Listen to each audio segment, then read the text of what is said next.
Hey, Shalom, Shalom, everyone. My name is Zachariah Yehowda, and I'm coming back with another lesson. Prophesying the downfall of Babylon, aka America, home where all the gross abomination occurred. Just coming back with a brief lesson. Prophesying the downfall of this wicked ass kingdom. So, yeah. What's up, man? That's my man. I got no my guy. Yeah, just coming back with another lesson. Getting it in for the Lord today. So we're gonna name this part 4 of the lesson that I've been working on for the last couple days or whatnot. And I hope you be edified. Okay, don't come here. So, see what time it is. Supposed to be here in a minute. 11:52. Missed up 12:07. Might well jump on this one. Yeah, so yeah, this part 4 of the lesson that I started on a few days ago. And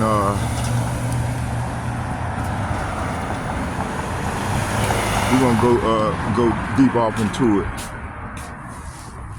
Okay. Yeah, right there. So yeah. I stopped in Obadiah. Hold on, y'all bear with me here.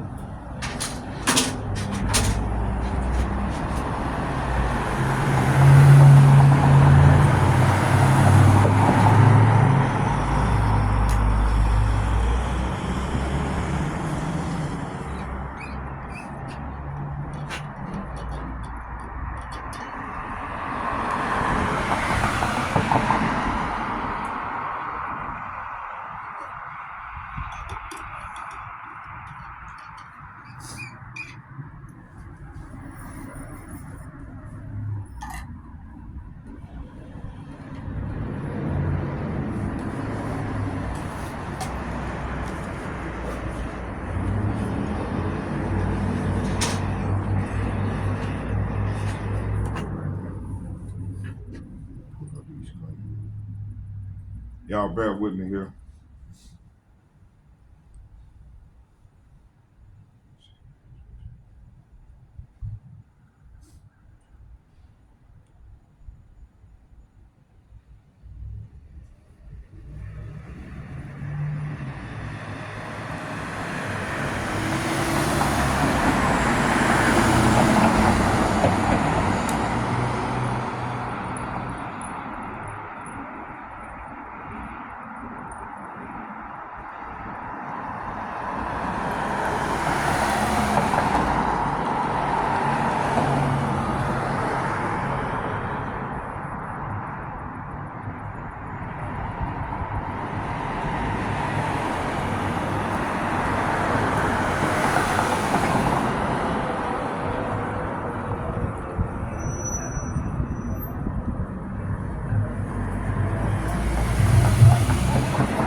I've been seeing, you know, like with these trade wars, these terror wars, it's gonna create an economic crisis which gonna start war, escalate to World War III. Hold on, I'm trying to find it.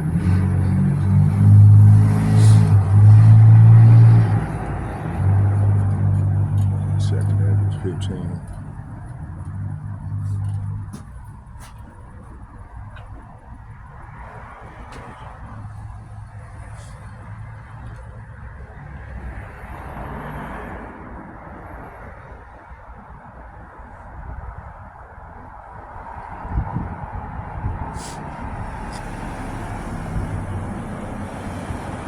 Second Ezra chapter 15. We're going to start here in Second Ezra, the 15th chapter. And I'm going to start here at verses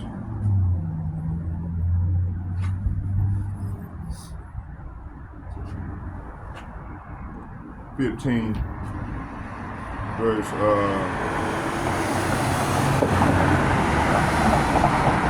first we're going to start at 5. Jumping back to it. Second Ezra chapter 15 verse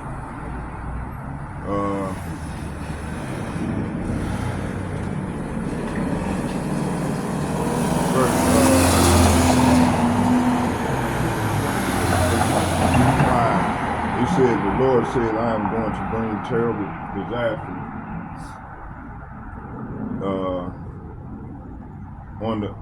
I'm going to bring terrible disasters on the whole world, war, famine, death, and destruction. Okay, this is talking about the evil. The Lord said he was going to bring evil, greater evil on the earth in the latter days. So this is what we're saying on the earth. The Lord is going to bring evil on the earth. Why, Lord? He said, therefore, the Lord said, I will no longer remain silent about the wickedness of these godly people. I will no longer tolerate it. They have murdered innocent people, and the blood of the blood they have spilled cries out to me for revenge. The souls of the righteous are constantly pleading for vengeance. See, so this is what's going on right now. The Lord is pleading for vengeance against these wicked ass kingdoms, right? So that's what's going on. Okay. Let me see here. So that's what's going on.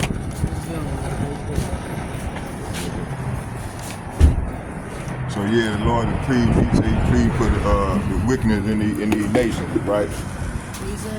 No, I'm doing a lesson, man. So yeah, the Lord is doing. He's gonna bring disasters on these nations. Okay. Yeah. So let me see. We're gonna start. Let's go here to second Ezra, the 15th chapter.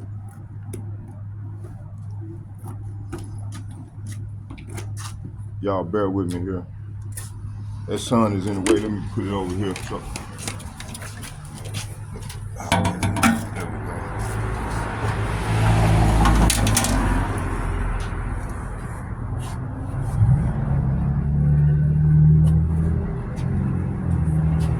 Go here to second Ezra, the 14th chapter. It said the world and the people in it are doomed. Why, Lord? The war that will bring their destruction is very near. Nation will arm themselves and fight against other nations, and there will be great political turmoil with one group trying to overpower another to gain control, while ignoring the legitimate government. So this is what's going on, man. Okay, let's go here to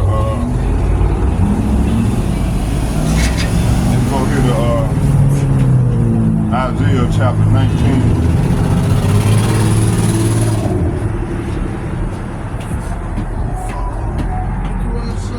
Isaiah chapter 19.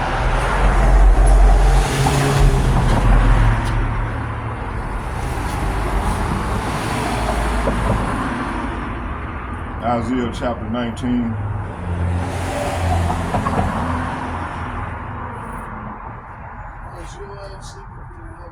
Isaiah 19 verse.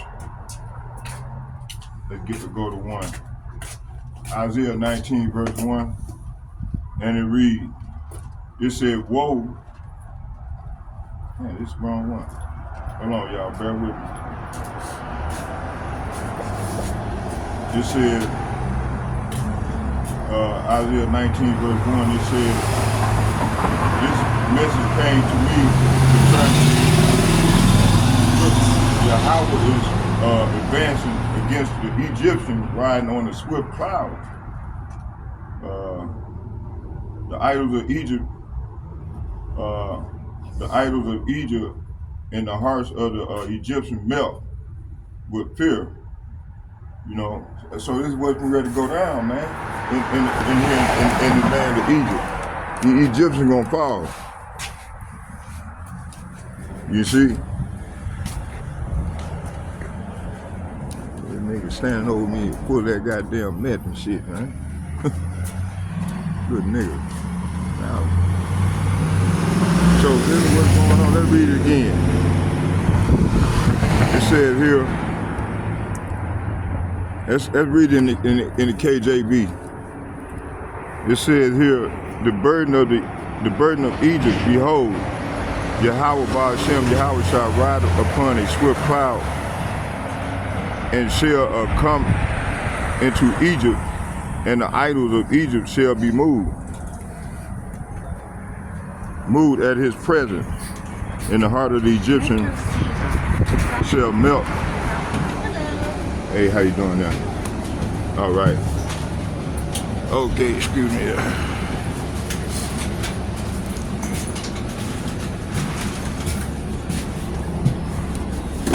Oh, excuse me.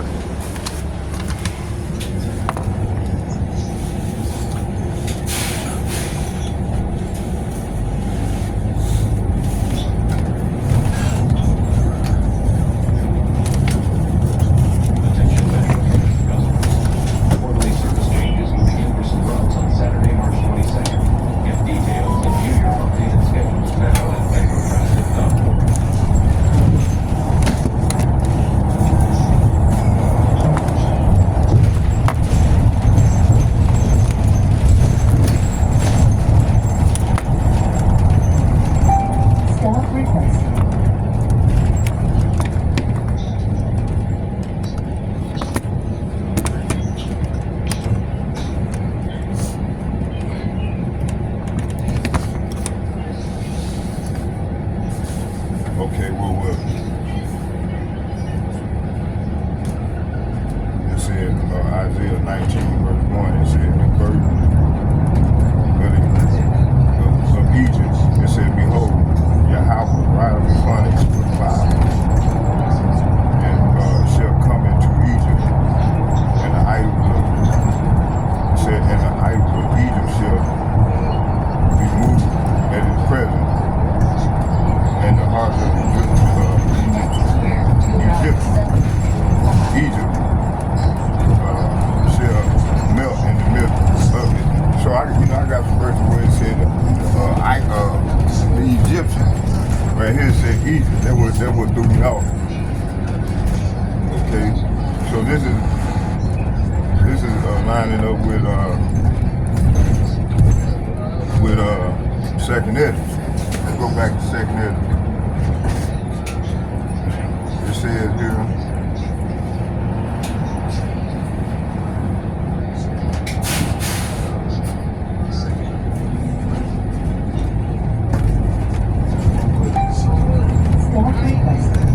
y'all bear with me, I'm sorry.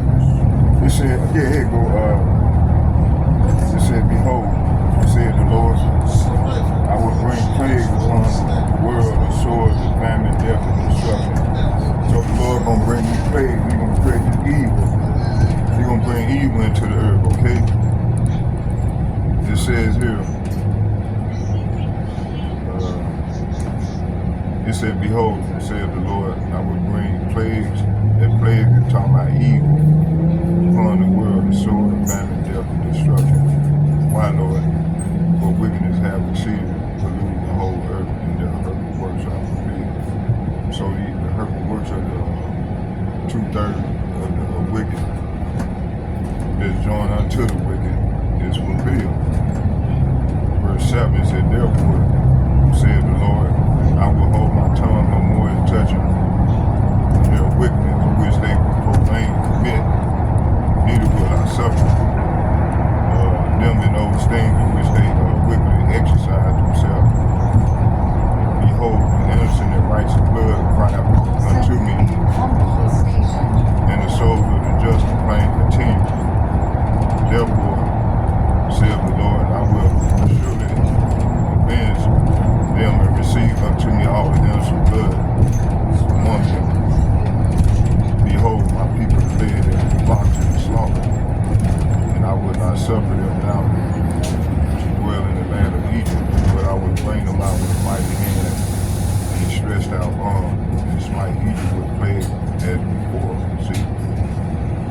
I will destroy the land thereof. So this is what's going on right now. Let's go here to, let me see here. Let's see.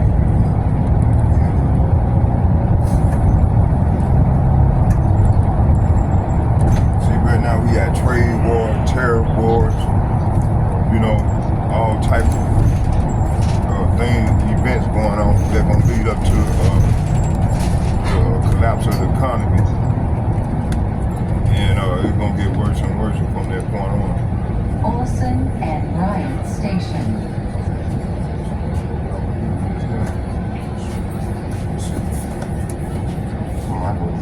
Yeah, all right there. Let's go here. I got some stuff.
There are no specific Bible verses that directly describe the trade war, the terror war, which is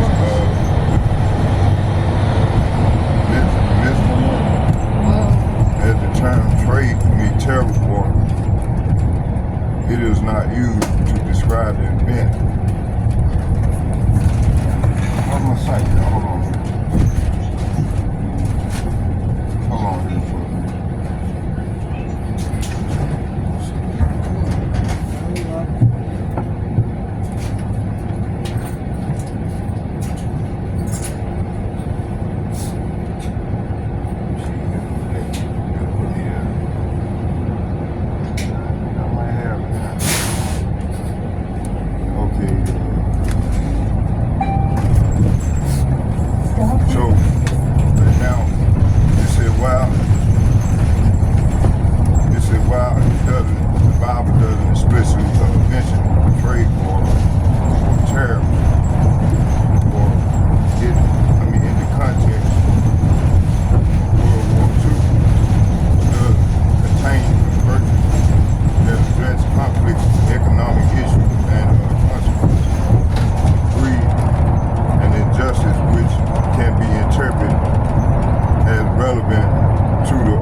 Conflicts and wars. It said general warnings. It said the Bible frequently warns against conflicts and consequences of war, emphasizing peace and reconciliation. So let's go here to Mark chapter 13. Grab a 7th Street Transit Center. This station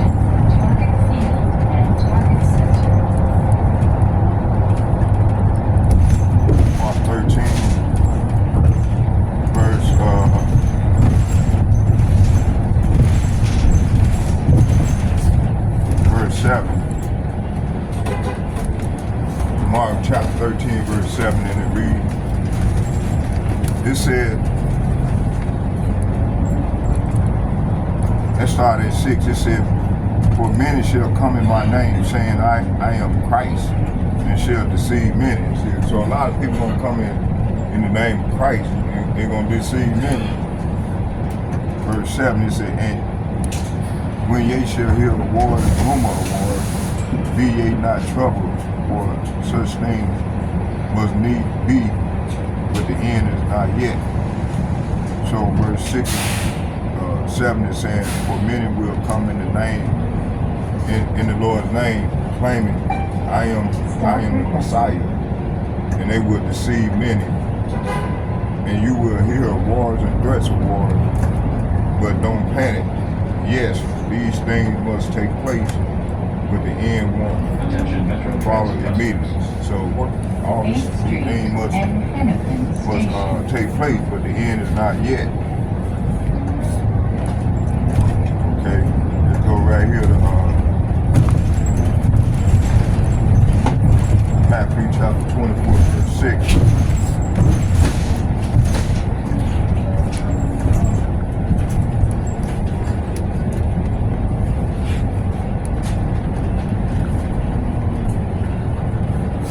Matthew chapter 24, verse 6. And they read, and they shall hear wars and rumor of wars, see that they be not troubled.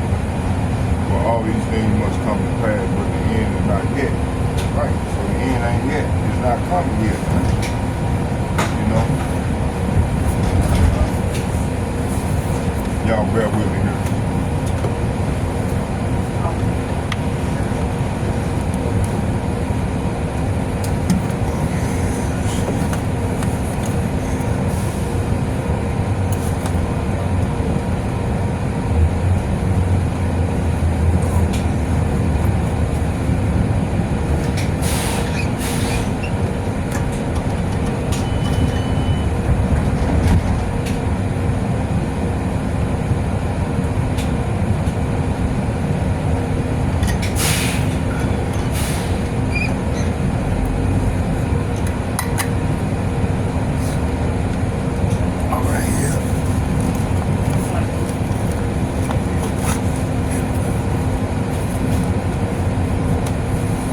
Yeah, so we got all this stuff going on. And hey, these are some of the signs that you know we at the end, because a lot of this stuff is going on, and a lot of see these things happen, you know.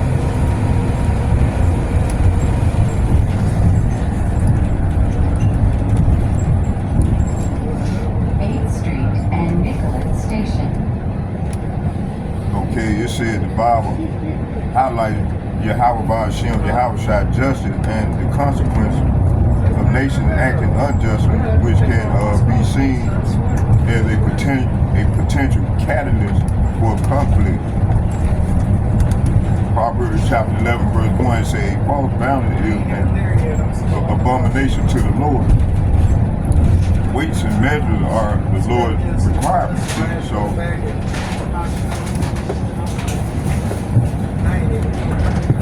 So these unbalanced weights scales is abomination to the Lord.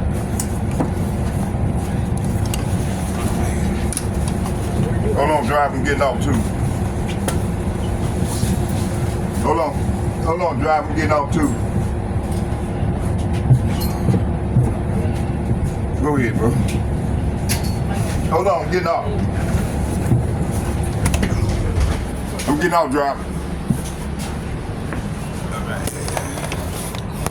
I think I got everything. Yeah, so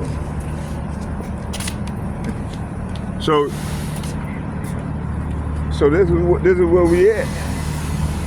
Oh, there go my man right there. Yeah, so this is where we at right now. We heading in these tariffs. You know, you got all this these tariff trade wars, so on and so forth.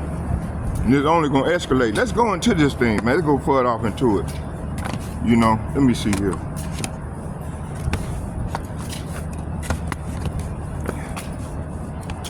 Let me see here. I want to find I lost my I had some stuff on it on the tray. Let me see here.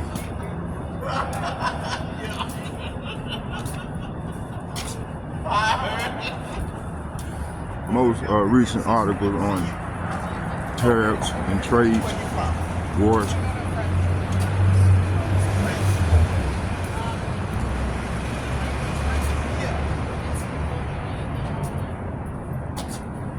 Can I get more articles, recent articles on trade and tariff wars that lead to World War I, II, and III?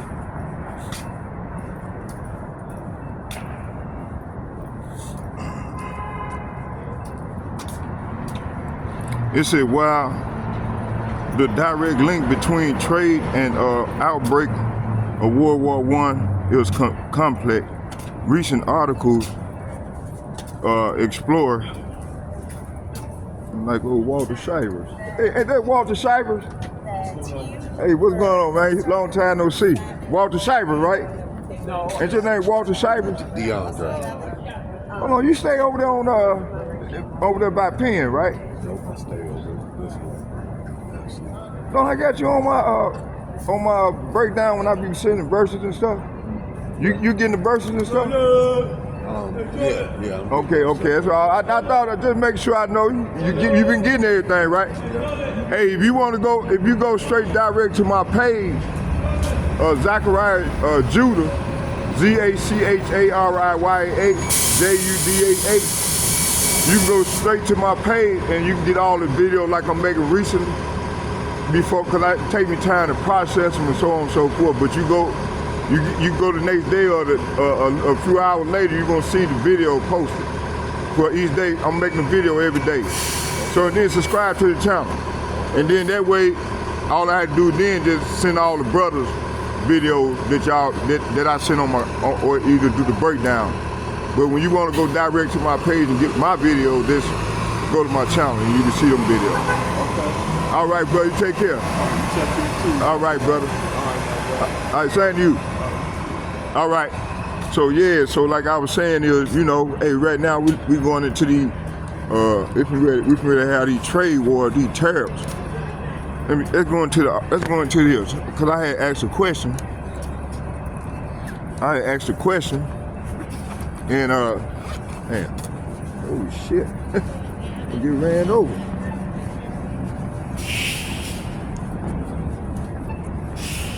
And these wars, you're gonna see that these wars, led to you're gonna see that these terror wars started the world wars, Okay, let's go into this thing. Let me see here.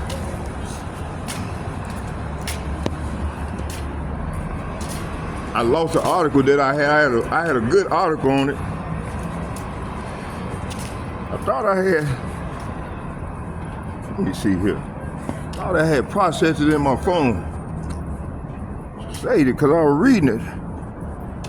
Let me see something here.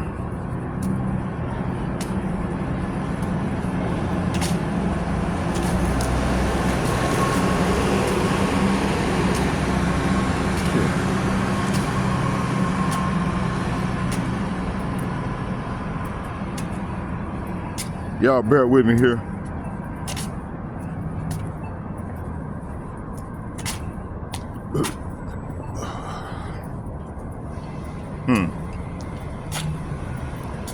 Damn, I wanted to find that article. It might be right here. Okay, here.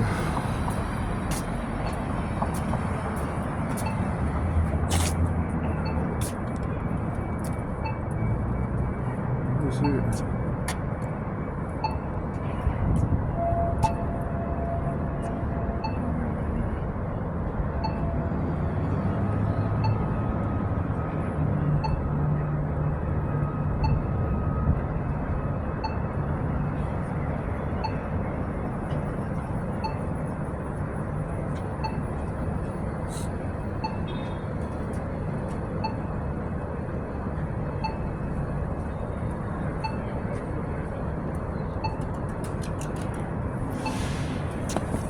Okay, here you go.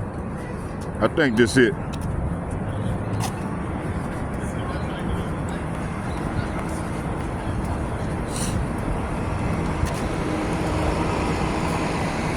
Hold on, man. No, that ain't it.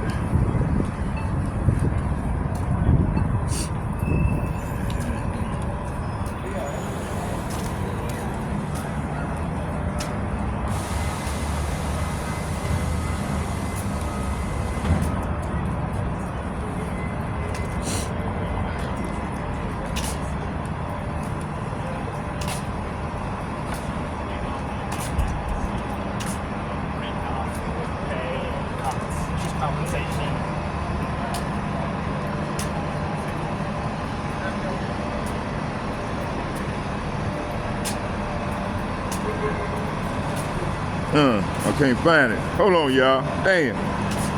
Let me see here. Let's try this. Here you go. I think I got it. Okay. Here we go right here. It says here, so y'all forgive me for the little slight delay. So, matter of fact,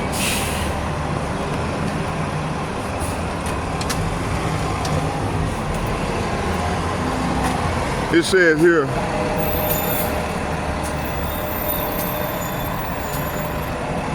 it said there are no specific Bible verses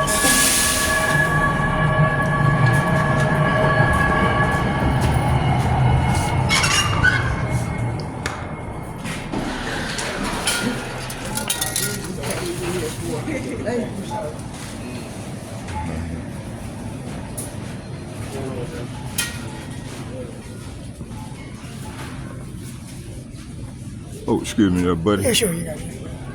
See here on the grab here. Grab me some of these right here. Oh, and these and see here. There's another kind here. Same one. Oh, excuse me, bro. Let me Yeah, go ahead, dude. So yeah, man. So that's what's going on. You got these terror wars, and that's going to cause chaos. It says here,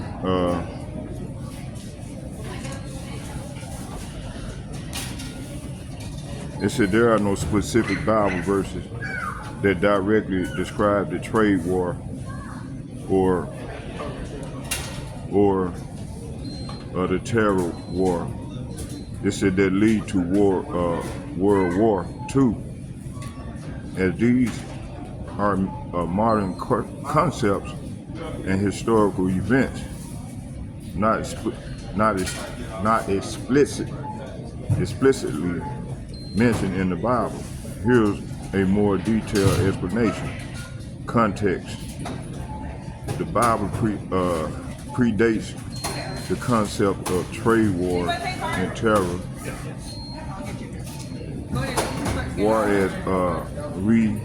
as we understand them today, which are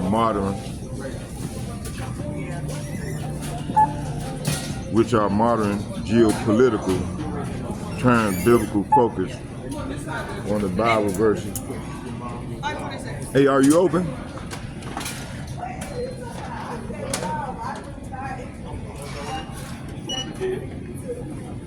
Y'all bear with me here.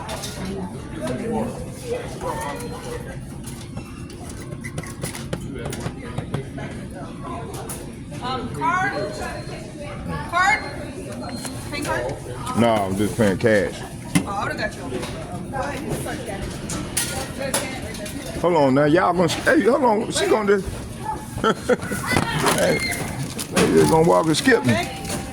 No, I'm good. 112. How much? 112? 112? Yeah, I looked yesterday.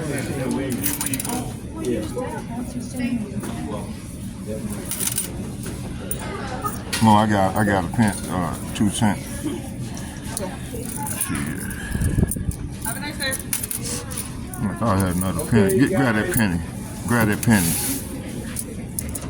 Have a nice day. All right, you too.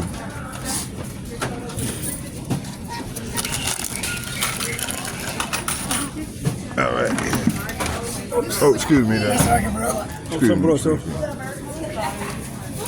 me.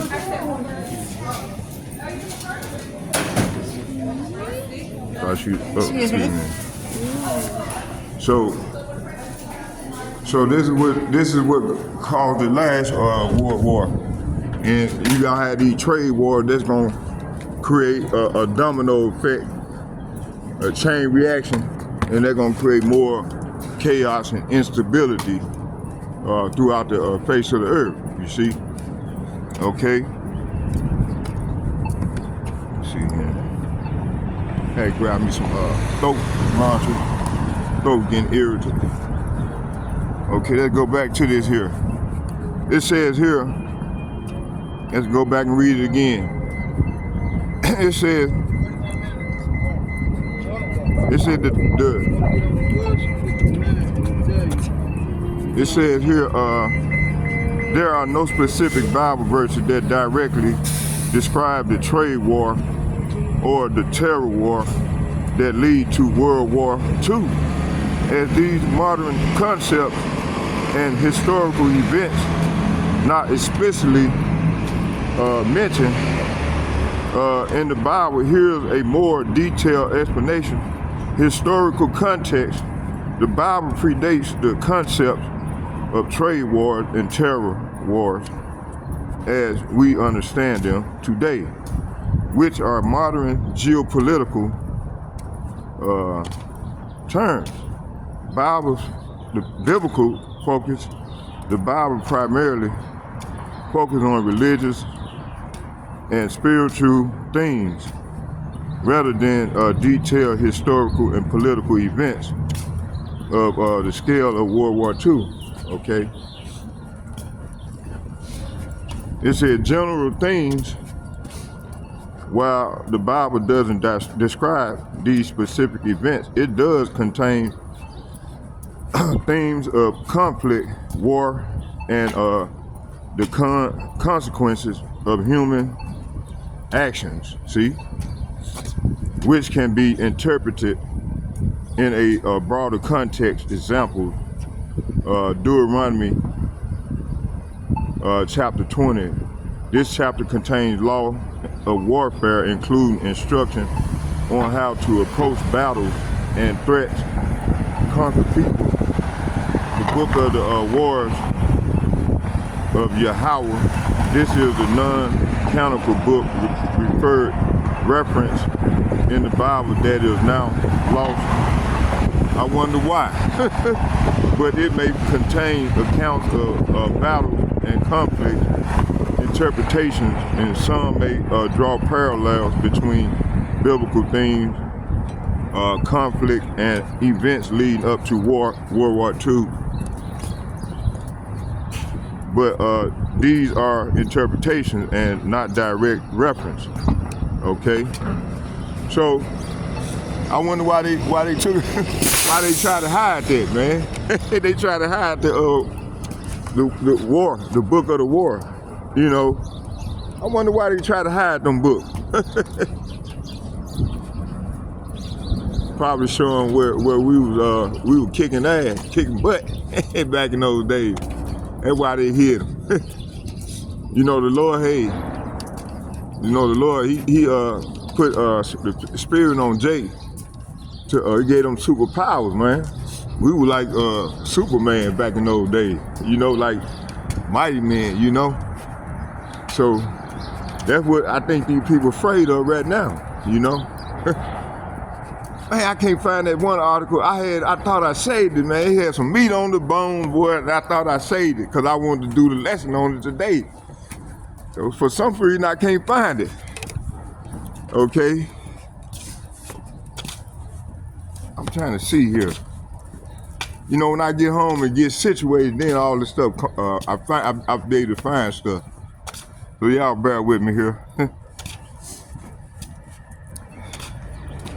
I gotta get over Elder Yashawama and find out that link what he be going to get them articles and stuff. And he be getting some good stuff on there, good stuff that be edifying. That shit right here, fuck man. I've been out the street. I've been over here in a while.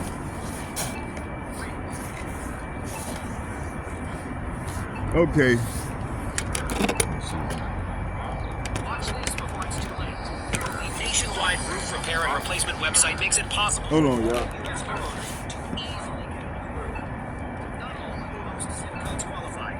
Simply enter your zip code on the website to check if your home also qualifies.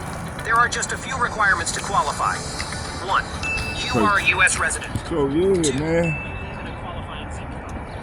Okay, let me find the article where I was going with. What's going on, bro? All right. Let me find the brother. Let me find the video, and we're gonna go back here.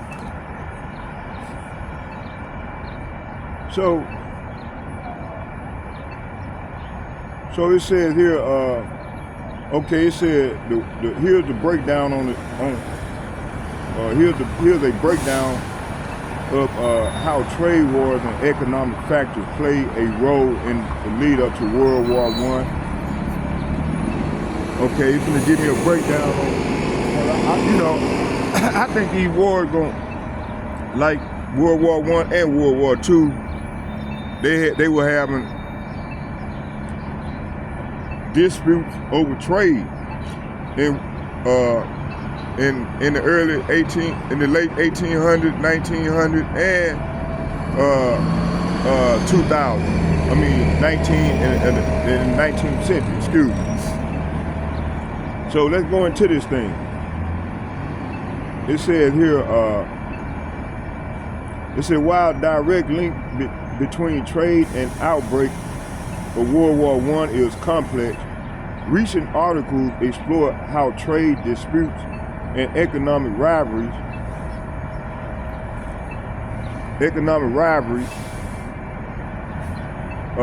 contribute to escalating tension and ultimately the war.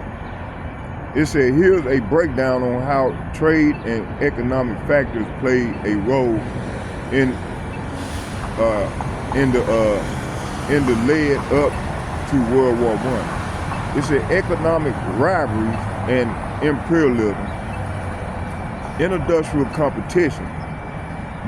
It said the late 1900s and early 20th century saw intense industrial competition between Europe powers, particularly Germany, Britain, and France. This competition intended to trade with nations vying for control of markets and resources in Africa, Asia, and Latin America. See, all these nations, they where we stayed at, where we occupied. And by us being under that door running between eight curses, man, we weren't able to sustain the land, because we was under them curses, and we were being oppressed heavily, and land was taken from us and given to the Esau Edom and the Edomites. That's what the war was about. They carved up Africa to themselves. What's his name? Leo. That dude that cut off all them Ugandan arms and shit. So this is not nothing new in they playbook.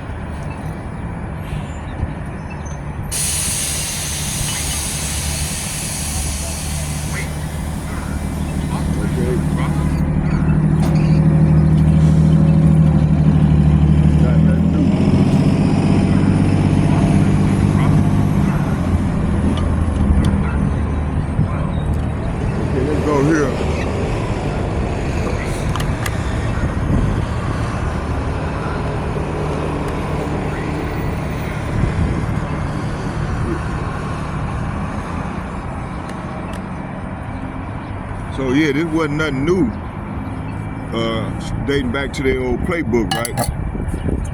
So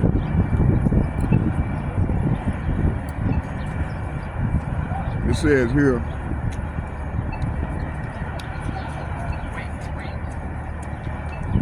let me see here.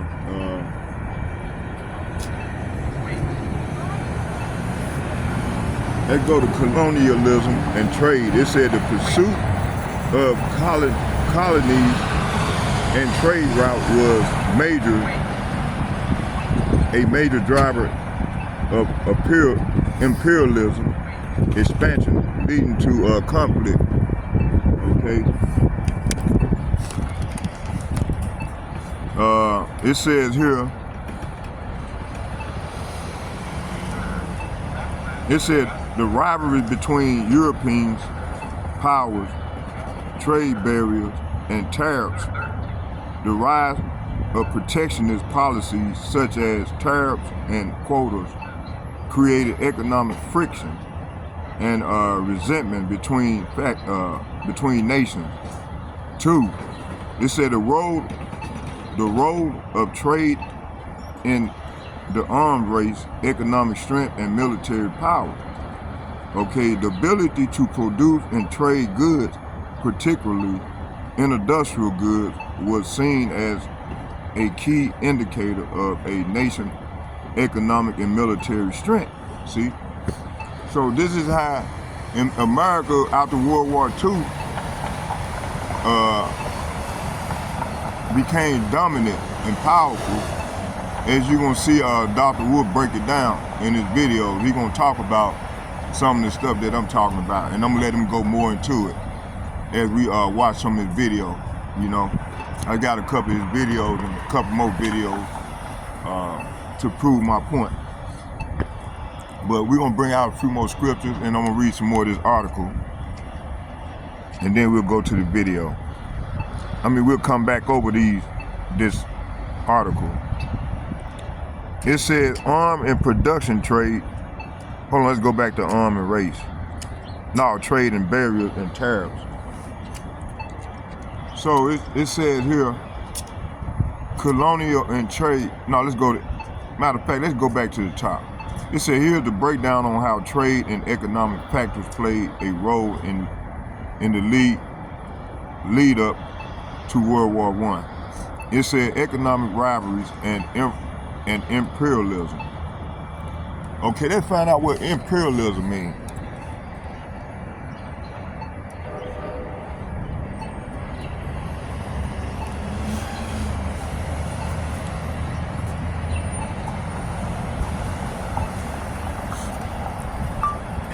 What does imperialism mean?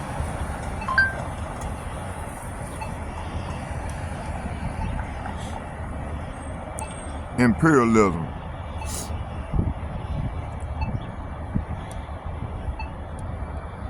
Imperialism. It's a policy or extending a country's powers and influence through diplomacy or military force. And see, this is what Americans have done, you know, over the last 150 years, you know. It's a historical, it's a ruled by an emperor. In Russia, imperialism had developed alongside a semi-feudal agrarian structure. Wow. Okay.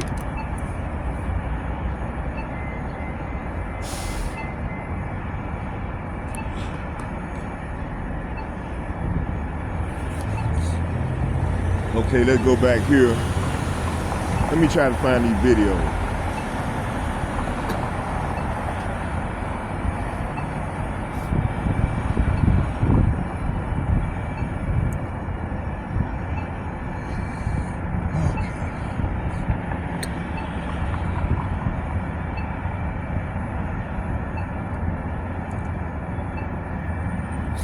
How much time we have? 51 minutes.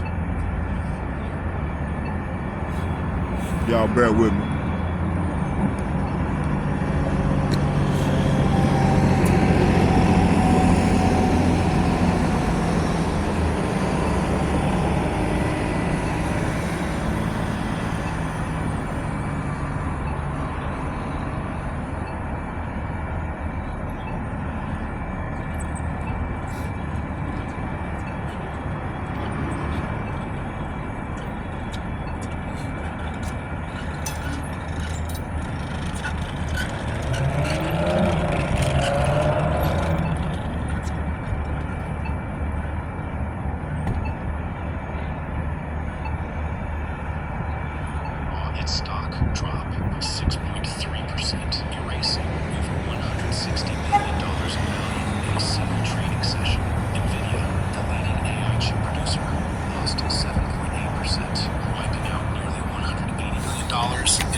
$5 billion from its valuation in just one day. The sell-off didn't stop there. Microsoft, Meta, and Google also saw losses between 5 to 7%, wiping out another $350 billion in market value combined. Analysts warned that if the situation worsened, this could lead to a tech bear market, where values keep declining for months. The collapse of the tech sector rippled across the market, triggering a chain reaction of investor panic.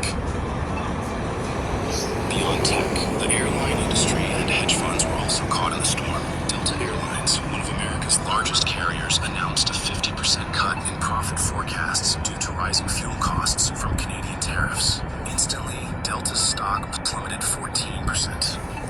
Its worst drop in 5 years. American Airlines and United Airlines also took heavy hits, with stock prices tumbling 11.2% and 9.8%, respectively. The prolonged uncertainty led to a mass exodus from hedge funds. Major investment firms like BlackRock, Vanguard, and Citadel engaged in a massive sell-off, liquidating stocks at the fastest pace in 2 years. A staggering $240 billion was pulled out of the market in a single day, amplifying the Wall Street sell-off. This triggered a domino effect across the financial system, as investors rapidly lost confidence in the administration's economic policies.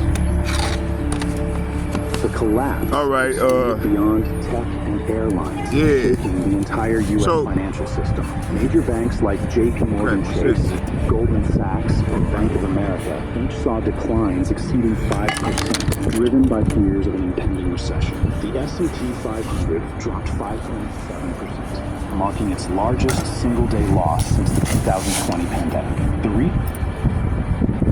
rising costs was hit hard by tariff-induced inflation. Walmart lost 12% in value, wiping out $56 billion in market capitalization. Amazon fell 9% as consumers tightened spending amid growing recession fears. Even cryptocurrency markets, often considered a safe haven, weren't spared. Bitcoin dropped 5%, sinking to $42,000 as investors pulled out of risky assets. The entire crypto market saw over $200 billion raised in just 24 hours. The bond market also saw alarming signals. The 10-year U.S. Treasury yield fell to 4.22%, signaling that investors were fleeing stocks for safer assets. A classic sign of an approaching recession. This wasn't just a short-term market shock. It was a full-scale confidence crisis, threatening the stability of the U.S. economy. A single, flawed trade policy. And $4 trillion vanished from the U.S. stock market overnight. America's economy is now fighting itself rather than its global competitors. The question remains, if $4 trillion evaporated, Wall Street is in chaos. In just a few hours, $4 trillion vanished from the U.S. stock market, sending shockwaves through the economy. And now, a trade war with Canada is pushing America toward an even bigger disaster. The moment Trump's new tariffs were announced, the markets went into shock. The Dow Jones plunged by over 1,500 points in a single day. The S&P 500 suffered its worst drop of the year. The Nasdaq collapsed as tech stocks spiraled downward. Overnight, $4 trillion were wiped off the stock market. And the damage doesn't stop there. 401k retirement accounts drained, mortgage rates surging, consumer confidence plummeting. According to financial analysts, major U.S. corporations lost hundreds of billions in just a matter of hours. Many are now scrambling to cut costs, lay off workers, and prepare for an economic storm. But this isn't just a Wall Street problem. Manufacturers across the auto, construction, and aerospace industries are getting hit hard. The cost of steel and aluminum has skyrocketed, forcing businesses to raise prices. Guess who's paying for that? You. But hold on, because things are about to get even worse. Less than 48 hours after Trump's announcement, Canada retaliated, and they're not pulling punches. Ontario Premier Doug Ford made it clear Canada will not be bullied. And now America is staring down a serious economic counterattack. First, Canada is threatening to cut electricity exports to U.S. Ontario currently supplies 10% of the power used in New York, Michigan, and the Northeast. They follow through with millions of Americans facing rolling blackouts. Industries that rely on consistent power will be a hit. And that's Hold on, y'all. Bear with me. Shit. I'm doing too much. Canada is one of the top buyers of U.S. markets. If they impose tariffs tariffs, American farmers could lose billions. That's not all. Tech companies are also in the crosshairs. This isn't just an economic dispute. This is a full-scale trade war. And then Trump did something unexpected. In a shocking social media post, Trump claimed that Canada had been taking advantage of the U.S. and even suggested that Canada should become America's 51st state. Hey, I'm back. The reaction? Outrage. Hey, so Global leaders hold on. called it reckless and delusional. Hey, I'm back. So before we watch the video, I got to cite under the copyright statute, fair use.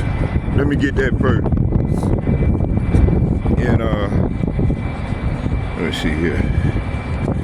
Let's find it real quick here.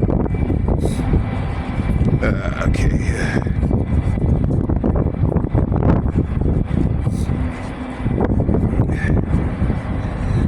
Okay.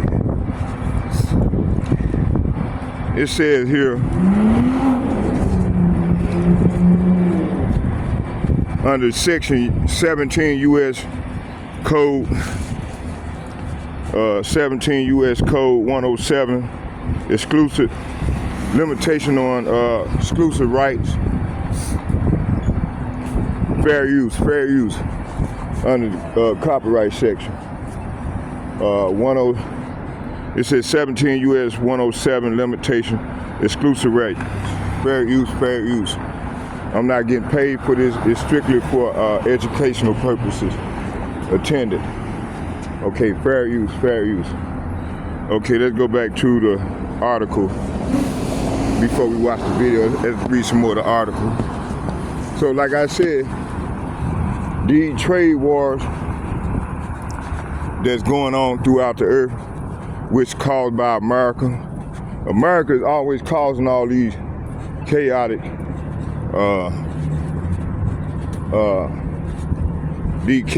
events that be caused in the last 40, 50 years, dealing with their foreign policies, you know, which they created, because they are the hammer of the earth. And I got some more information that go more into detail on economic and their functions, so on and so forth. So let's read some more of the article before we go to the video. Okay. It says here, hold on. Come on now, shit.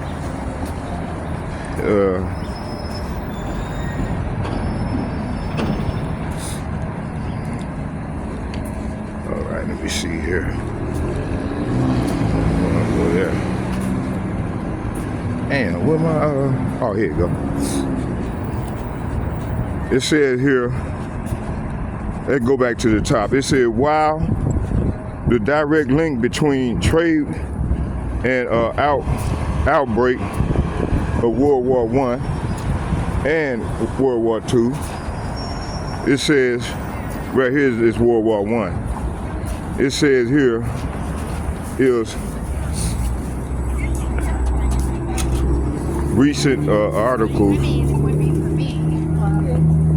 They posted signs at least.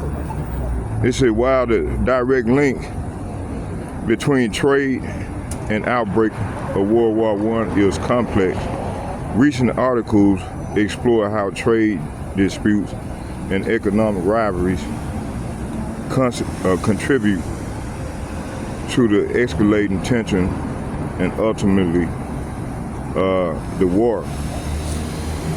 It says here's the breakdown here's the breakdown of how trade and economic factors play a role in the lead up to World War I. Okay. It says here's a breakdown on how the trade economic factors played a role and led up to World War I. It said first, it said economic and rivalries and imperialism. So I just gave y'all a definition of imperialism. Hold on, let's see.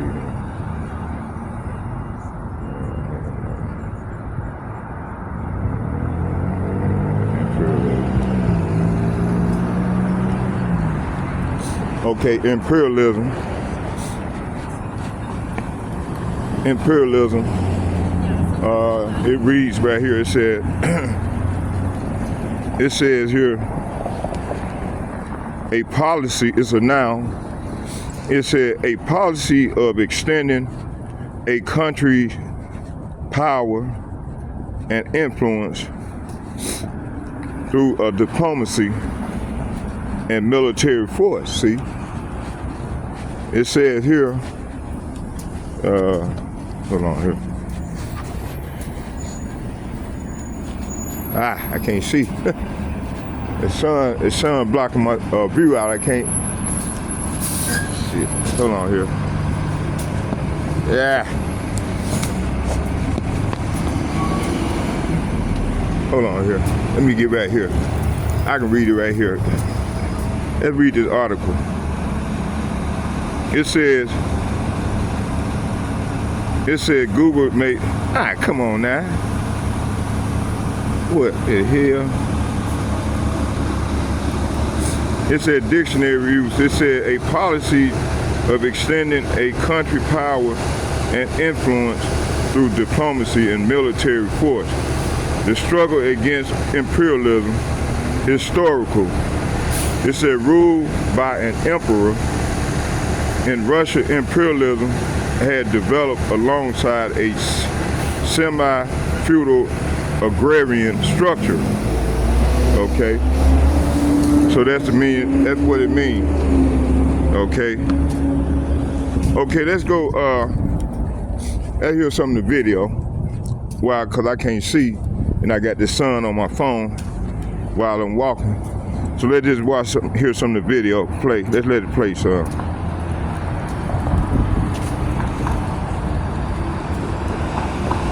Global leaders called it reckless and delusional. Even Trump's own supporters were left stunned by the sheer audacity of the statement. Saw its stock drop 6.3%, erasing over $160 billion in value in a single trading session.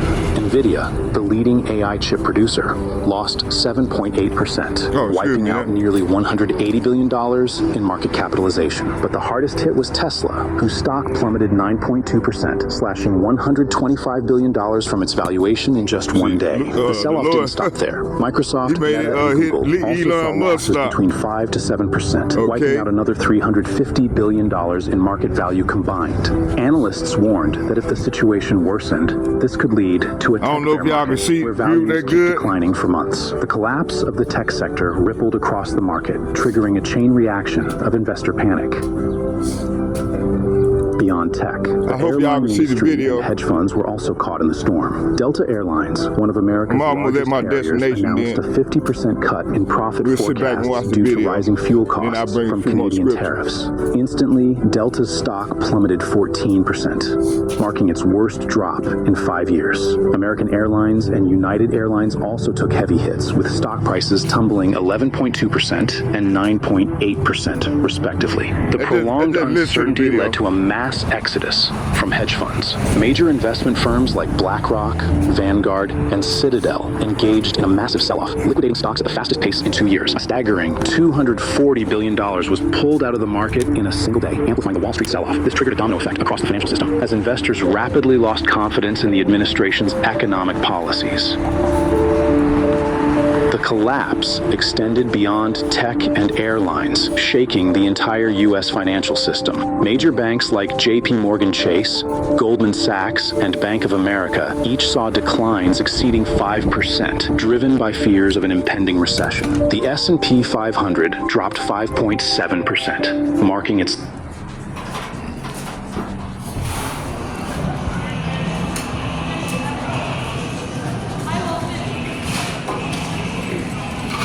saw its stock drop 6.3%, erasing.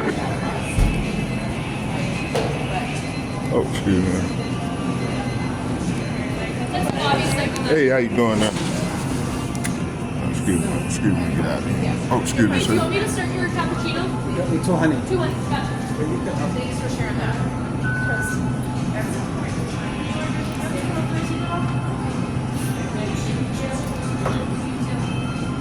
It's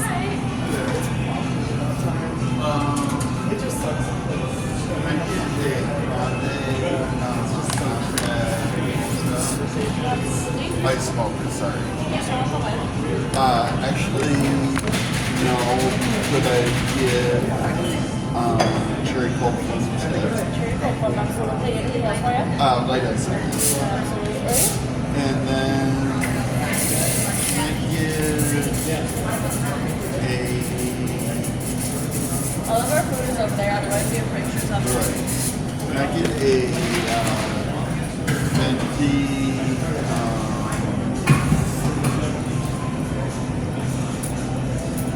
nitro vanilla sweet cream? Our nitro vanilla is a grande, is that okay? Is it just like the coffee? No.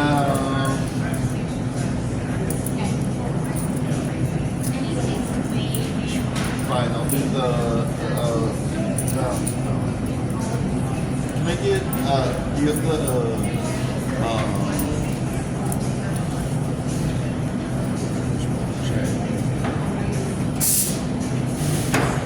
can I get a, venti, caramel, Absolutely. not that. Yes, please. Okay. Sounds good. Perfect. Alright, so then after using stars, you do have points for another dessert if you want to use it. This one is one. Alright, 756 for that other one. And Right. So, hey, my man, when you get time, I want to get that refill. So, you know, when you got, so America is involved in trade wars, right? And in these trade wars, you're going to have, we got all, you know, we at the end of this thing. And right now, hey, this man is showing his true colors. and they are divided, so we're gonna go over in this corner and watch some of this video, and then we'll go out to the highways and byways. And I was going and bring out the scripture. I thought I was gonna do it by the house, but I think we're gonna do it right over by Whole Foods. The Spirit told me, because these people, they got a lot of spirit on them. So I'm gonna go over here and catch some of the spirit out of these demons.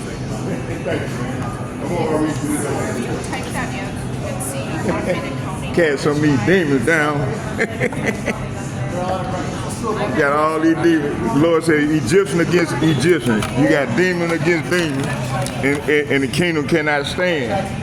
Go take the bitches. hey, kingdom against kingdom, they can't stand. Hey, you too. I'm getting out of your shop. She told her how Hitler sign up.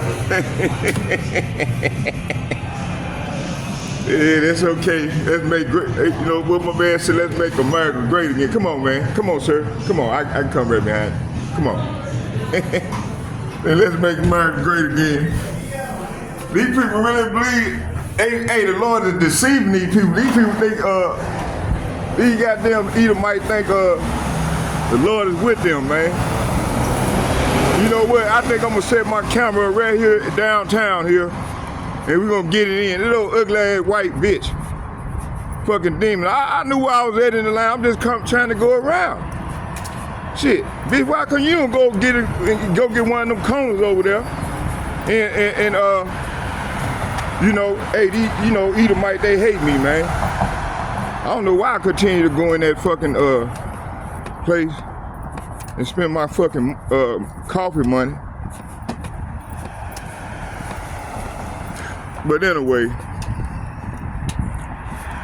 it's still family. You know, they hate us that much, boy. They hate us that much, boy. That's okay. So y'all bear with me. Yeah, they hate us that much, boy.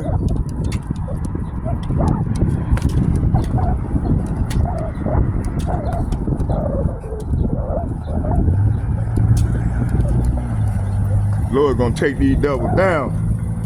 They is going down. Okay?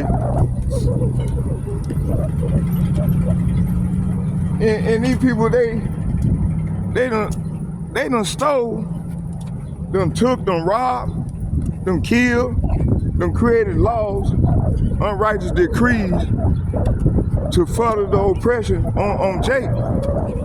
And then they try to be justified and say they in the right.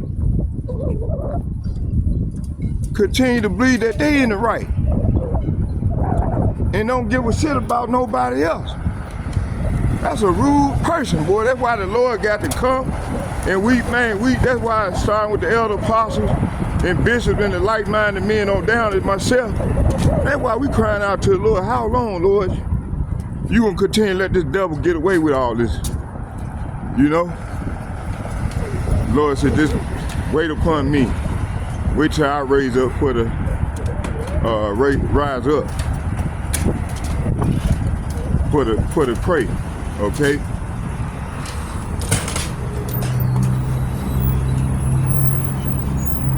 Yeah, they can't stand me. I was just trying to get back. She got her fat ass over there covering up the goddamn whole thing. People can't come and go. But that's okay. Yeah, we're gonna do, let's set the camera up right here. And we'll do a lesson out here. We spitting all out of her mouth and shit. With the gold hair, green hair, blue hair, yellow hair. Man, people crazy as hell, boy. That's okay. Yeah, we're gonna set it up right here. We're gonna set the camera up right here, get it in. For about a good hour. Yes, sir. Okay. Y'all bear with me here. Let me set my camera up. I was gonna go home and do the lesson, but I think I'm gonna do it right here. I'm gonna sit right here and do the lesson. Kill two birds with one stone. All right.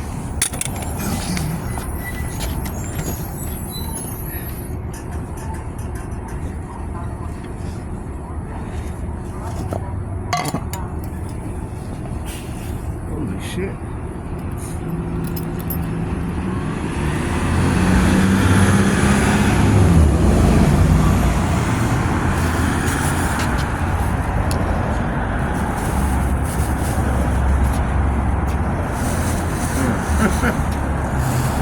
Okay. Excuse me. They can't stand me, boy. Oh, praise to Yahweh. Mahashir, Yahweh. Get it in. Yes, sir. Yes, sir. All right. Right here. Let's get it in. Let's get it in for the Lord. Right here. Oh, praise it. Oh, praise it.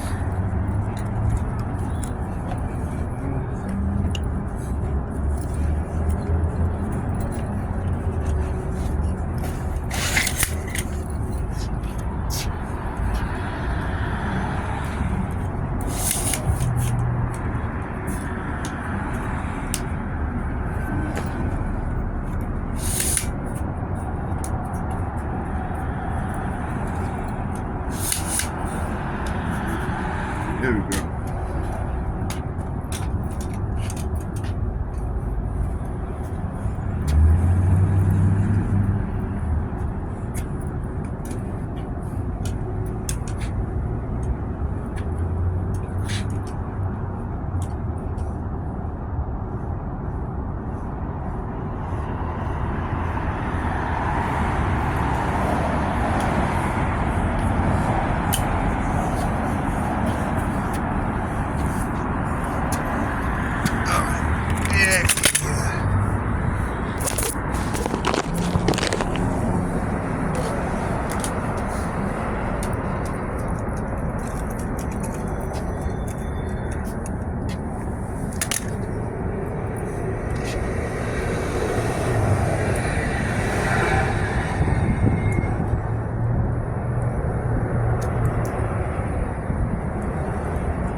ate my gut. Got my goddamn money in there. All right.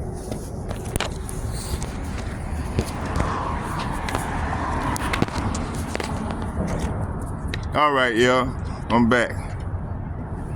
Okay.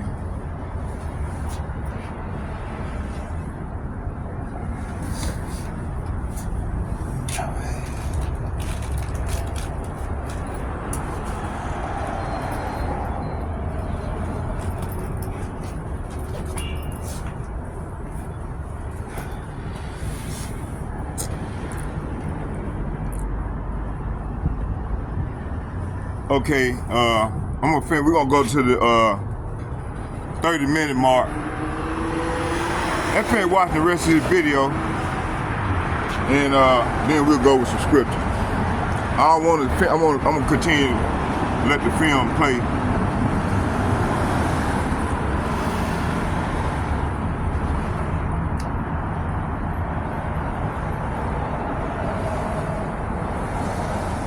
As I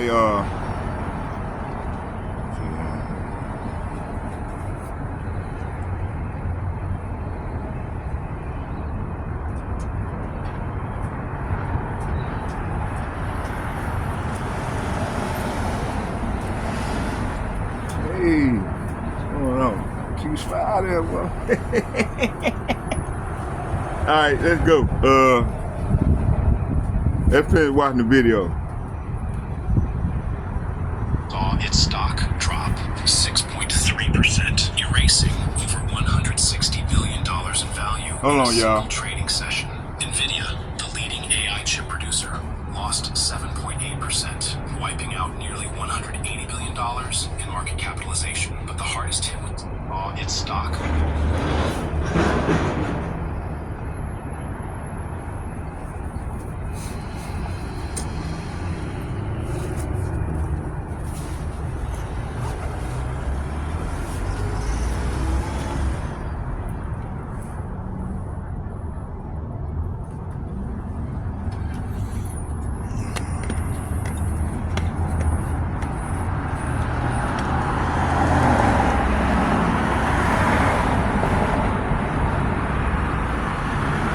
Drop 6.3%, erasing over $160 billion in value in a single trading session. Nvidia, the leading AI chip producer, lost 7.8%, wiping out nearly $180 billion in market capitalization. The hardest hit was Tesla, whose stock plummeted 9.2%.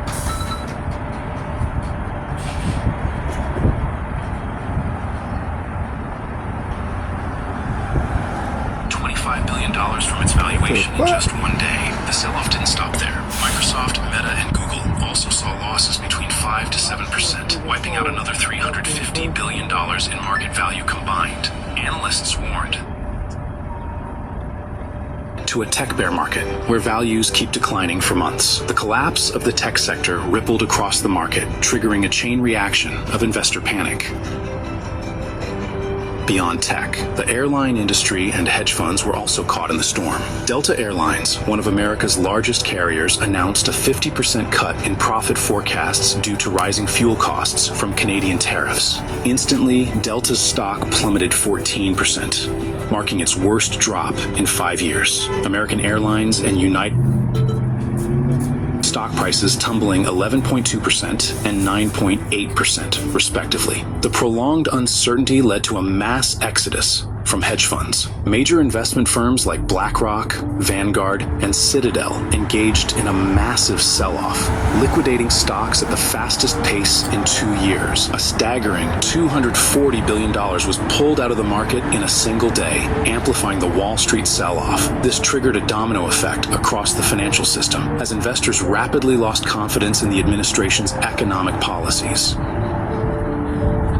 The collapse extended beyond tech and airlines, shaking the entire U.S. financial system. Major banks like JP Morgan Chase, Goldman Sachs, and Bank of America each saw declines exceeding 5%, driven by fears of an impending recession. The S&P 500 dropped 5.7%, marking its largest single-day loss since the 2020 pandemic. The retail sector, already under pressure from rising costs, was hit hard by tariff-induced inflation. Walmart lost 12% in value, wiping out $56 billion in market capitalization. Amazon fell 9% as consumers tightened spending amid growing recession fears. Even cryptocurrency markets, often considered a safe haven, weren't spared. Bitcoin dropped 5%, sinking to $42,000 as investors pulled out of risky assets. The entire crypto market saw over $200 billion erased in just 24 hours. The bond market also sent alarming signals. The 10-year U.S. Treasury yield fell to 4.22%, signaling that investors were fleeing stocks for safer assets. A classic sign of an approaching recession. This wasn't just a short-term market shock. It was a full-scale confidence crisis threatening the stability of the U.S. economy. A single, flawed trade policy. And $4 trillion vanished from the U.S. stock market overnight. America's economy is now fighting itself rather than its global competitors. The question remains, if $4 trillion evaporated, Wall Street is in chaos. In just a few hours, $4 trillion vanished from the U.S. stock market, sending shockwaves through the economy. And now, a trade war with Canada is pushing America toward an even bigger disaster. The moment Trump's new tariffs were announced, the markets went into shock. The Dow Jones plunged by over 1,500 points in a single day. The S&P 500 suffered its worst drop of the year. The Nasdaq collapsed as tech stocks spiraled downward. Overnight, $4 trillion were wiped off the stock market. And the damage doesn't stop there. 401k retirement accounts drained, mortgage rates surging, consumer confidence. Yeah. According to financial analysts, major U.S. corporations lost hundreds of billions in just a matter of hours. Many are now scrambling to cut costs, lay off workers, and prepare for an economic storm. But this isn't just a Wall Street problem.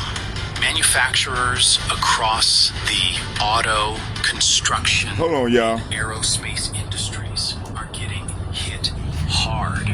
The cost of steel and aluminum has skyrocketed, forcing businesses to raise prices. And guess who's paying for that? You. But hold on, because things are about to get even worse. Less than 48 hours after Trump's announcement, Canada And they're not pulling punches. Ontario Premier Doug Ford made it clear Canada will not be bullied. And now America is staring down a serious economic counterattack. First, Canada is threatening to cut off electricity exports to the U.S. Ontario currently supplies 10% of the power used in New York, Michigan, and the Northeast. If they follow through, millions of Americans could be facing rolling blackouts. And industries that rely on consistent power could take an even bigger hit. And that's just the beginning. Canada is also...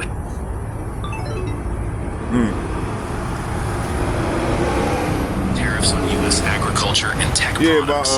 Canada is one of the top buyers of U.S. farm goods. If they impose tariffs, American farmers could lose billions. And that's not all. Tech companies are also in the crosshairs. This isn't just an economic dispute anymore. This is a full-scale trade war. And then, Trump did something no one expected. In a shocking social media post, Trump claimed that Canada had been taking advantage of the U.S. and even suggested that Canada should become America's 51st state. The reaction? Outrage. Global leaders called it reckless and delusional. Even Trump's own supporters were left stunned by the sheer audacity of the statement. Some dismissed it as another Trump-style distraction, but others fear it signals a dangerous shift in U.S. foreign policy. And back in Washington, the situation is getting even worse. As markets collapse and trade tensions explode, Congress is falling apart. A critical federal budget deal is deadlocked in Washington. If lawmakers fail to act, the U.S. government could shut down, and that means millions of federal workers could go without pay. Essential services like national security and healthcare could be disrupted. The economy could take an even bigger hit. Meanwhile, Trump's administration is unraveling. Several top economic advisors have quit, warning that the administration's policies are leading America into disaster. And one former White House economist put it bluntly, this is worse than 2008. We are sleepwalking into an economic catastrophe. But that's not all. The uncertainty is spreading beyond the markets. Millions of American jobs are now at risk. Small businesses that depend on affordable raw materials are being squeezed to the breaking point. Meanwhile, China and the European Union are watching closely, preparing their own economic countermeasures. Energy prices are surging, and some analysts warn that gas prices could hit record highs within weeks. And with no clear resolution in sight, the American economy is on the edge of a cliff. Don't go anywhere, because the next few minutes could change everything you thought you knew about this crisis. Trump is really killing the U.S. economy. The stock market is collapsing, and even Fox News can't hide this truth anymore. And look, you could see how the average just plummeted late Monday. That is when Trump made the announcement that the tariffs were coming. It continued on Tuesday as the tariffs were imposed. Of course, then you had... Let's start with the stock market. Did you know that in the past month, the Dow Jones has lost more than 1,500 points? This is not a small deal, because the Dow Jones is the most important index measuring the health of the U.S. economy. And what's shocking is, even Fox News, the media that has always supported Trump, can't cover up this truth anymore. According to the latest data from Bloomberg, just last week, the S&P 500 dropped by 3.5%. The biggest decline since the beginning of the year. This is not something any investor wants to hear, especially when the economy is on the path to recovery from the pandemic. But instead of facing it head on, Trump blames the Biden administration. So, what really happened? Trump's tariff policies are starting to backfire. Trade wars, especially with China, have disrupted supply chains and caused commodity prices to skyrocket. This has shocked the market, derailing the recovery the Biden administration is trying to build. They follow up and do it? They did it when I was president. What happened is when Biden was president, they didn't buy any longer. Yeah, because there was nobody to call them. I used to call President Xi. I said, you got to do me a favor. You got to, live up to that agreement. And he was great. He did. Certainly. If you've been following Trump's interviews and speeches, you'll notice one thing. He always blames others. And now, Biden has become Trump's target as the economy struggles.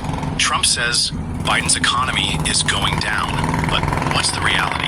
The truth is, Trump's policies during his years in office left a huge legacy, especially the tax cuts for big corporations, which caused the national budget to face severe deficits, and his mistaken tariff decisions pulled the economy into an unstable state. The fact is, the U.S. economy is paying the price for Trump's unwise political decisions. Okay, what I'm gonna do is, the American people are... we stopped at the 9:50 mark. So we're gonna continue to stay on this video, and then I got a couple more videos.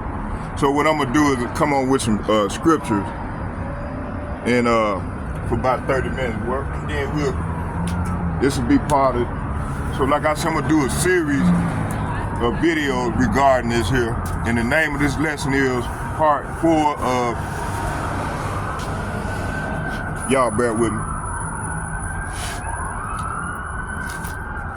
It said, "O Babylon, you will be destroyed. Your time draweth near." Part 4. It's part 4 of the lesson. Okay.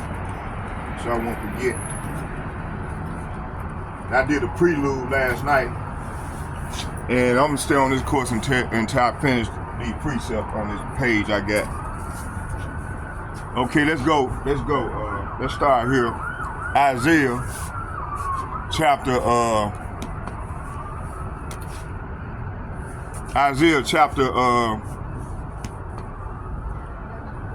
we're gonna start here. Isaiah chapter,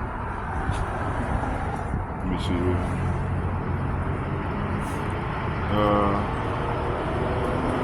19.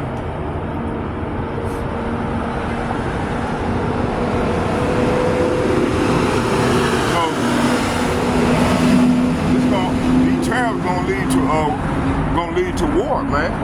To that third woe. Isaiah chapter 19. Hold on, bear with me.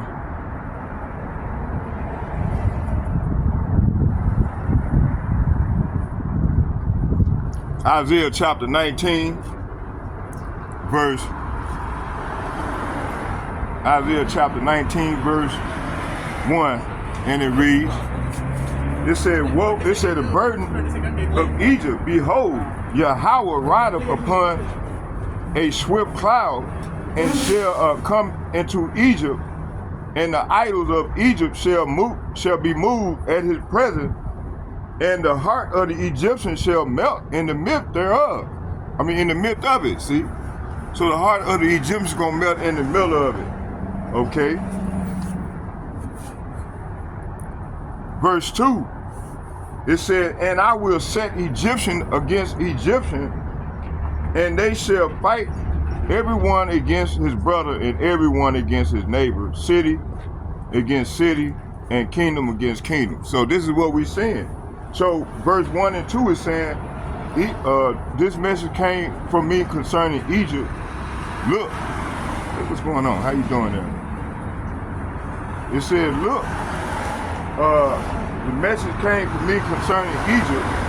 Look, Yahweh, say what? Yahweh, Hashem, Yahweh is advancing against Egypt. Look, the Lord is advancing against Egypt, riding on a swift cloud. The idols of Egypt tremble, and the heart of the Egyptians melt with fear. Verse 2, I will make Egyptian fight against Egyptian, brother against brothers, neighbor against neighbor, city against city, province against province. See, hey, this is what we're seeing. What's going down? Verse 3, it said, and the spirit of the Egyptians shall fail in the midst thereof, and I will destroy the counsel thereof, and they shall seek their idols.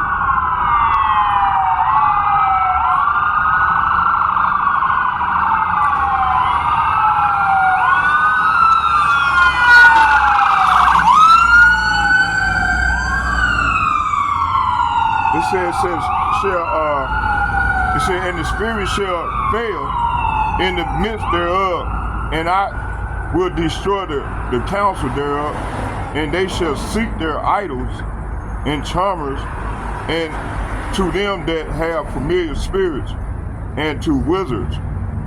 Verse 4, it said, and the Egyptian will give over, the Egyptian will be given over into the hand of a cruel lord.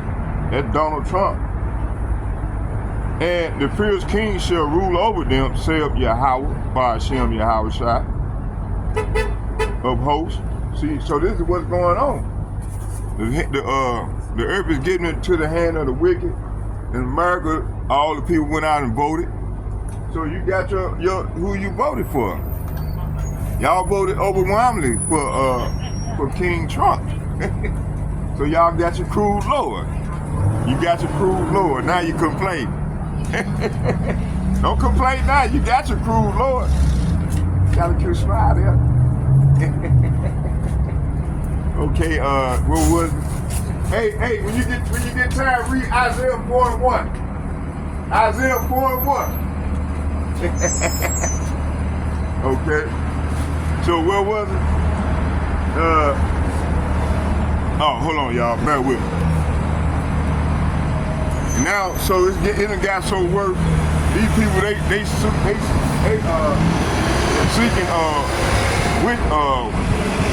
witchcraft, wizards, mediums.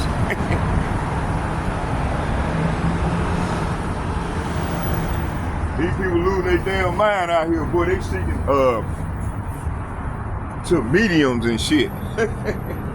Okay, let's go back.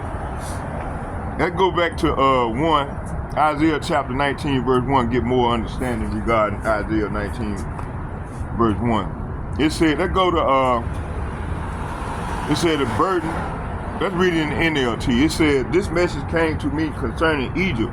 Look, Yahweh is advancing against the Egyptians, riding on a swift cloud.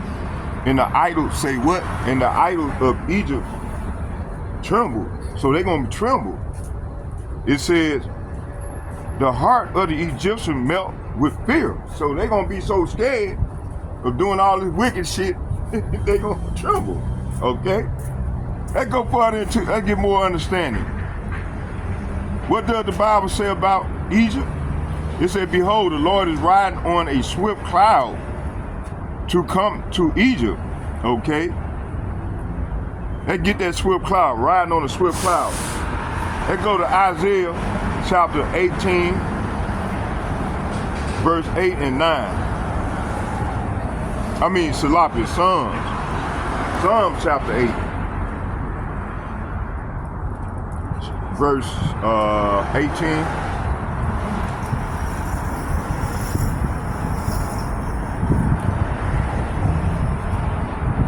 Psalm chapter 18, verse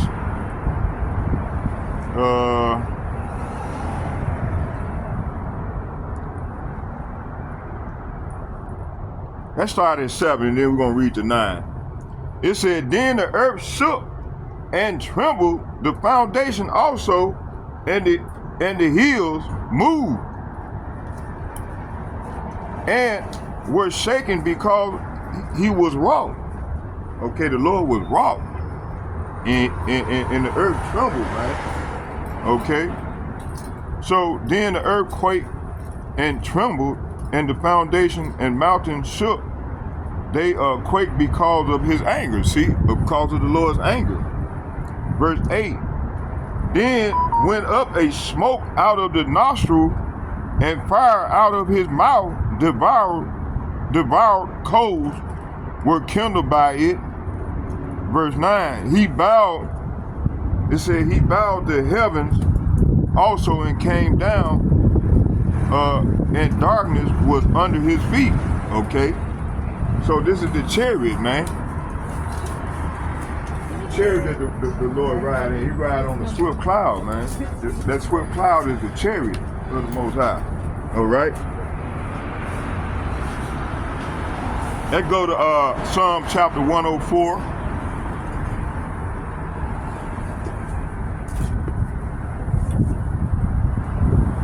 Let's get Psalm chapter 104.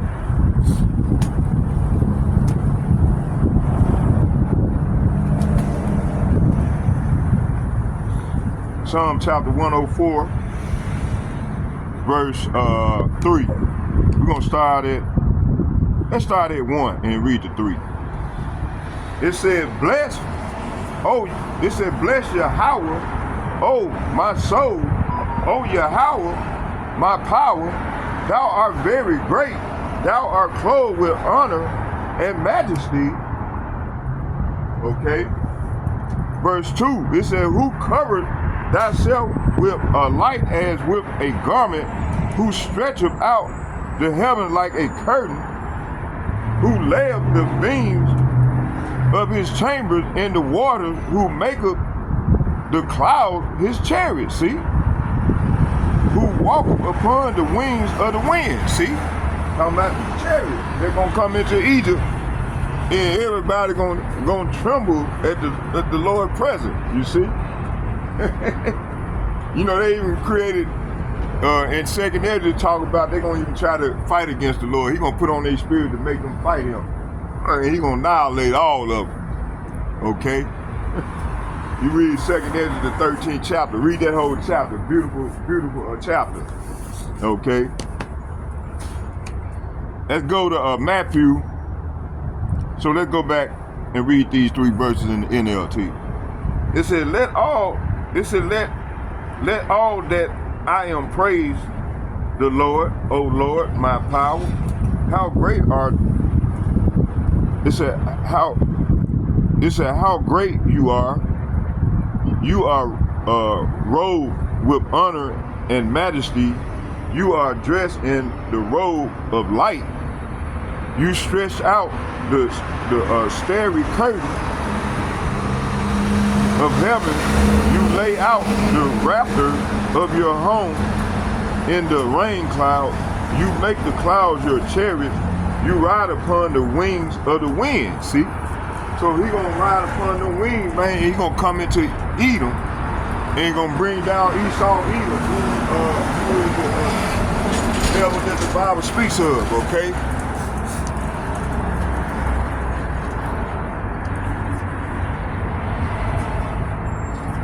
Let's get Matthew. Let's go to Matthew. Matthew chapter.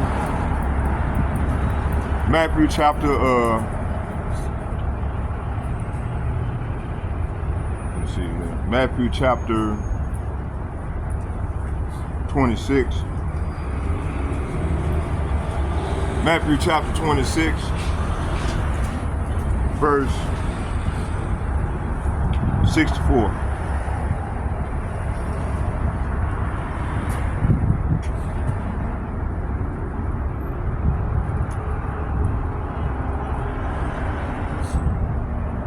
I'm gonna start at 63, and we're gonna read 63 and 64. It said, but Yahushua held his peace, and the high priest answered and said unto him, I adjure you, Salapa, I adjure thee by the living power that thou tell us whether thou be Hamashiach, the son of power, of Yahweh Ba'ashem, Yahushua.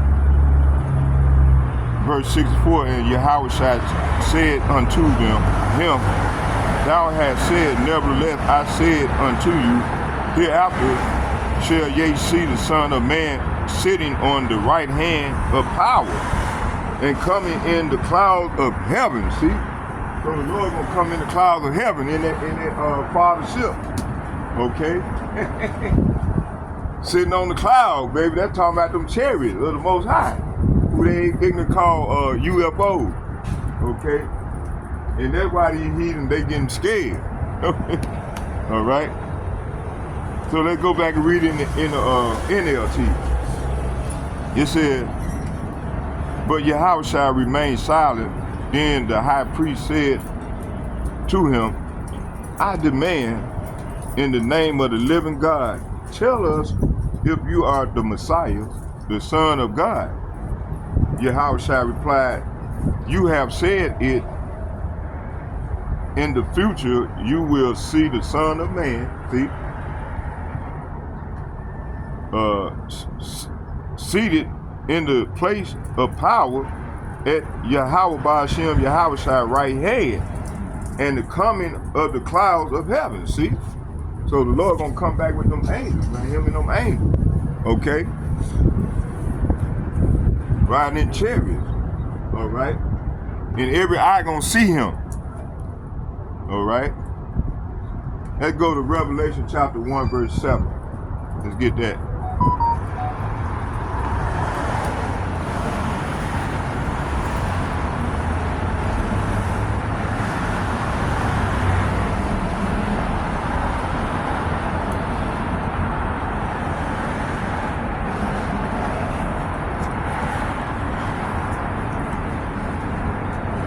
Yeah, so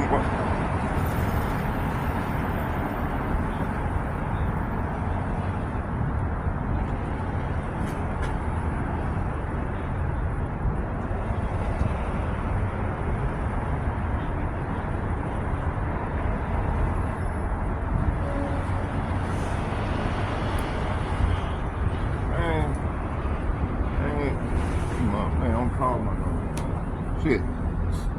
That's some bullshit. Okay, y'all, the devil trying to talk about some land of credit, man. I'm want this place to fall, man. I'm tired of this shit. I'm tired of being the bottom. And these 1% ruling every fucking thing. And then they come to running game, running drag. You know, you can't fool us, man. We up on you, devil. Okay, let's go to Revelation chapter 1, verse 7.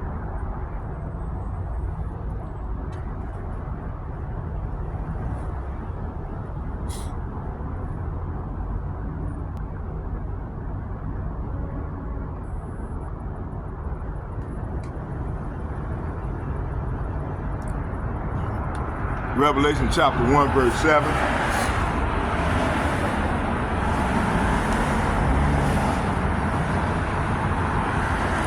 And it reads, excuse me, I'm starting at 6. It said, and he have made us kings and priests unto God and his Father.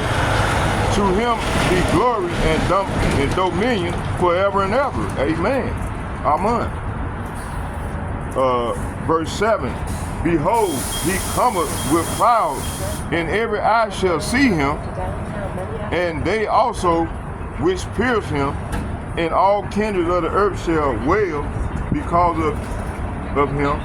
Even so, Amen. Okay. So all the eyes of the people gonna mourn when they see the Lord. Even those that pierced him. Look at this. Put on some lotion. Yeah. Static. Y'all bear with me. Static got me itching. Okay, where was we? So everybody gonna see the Lord.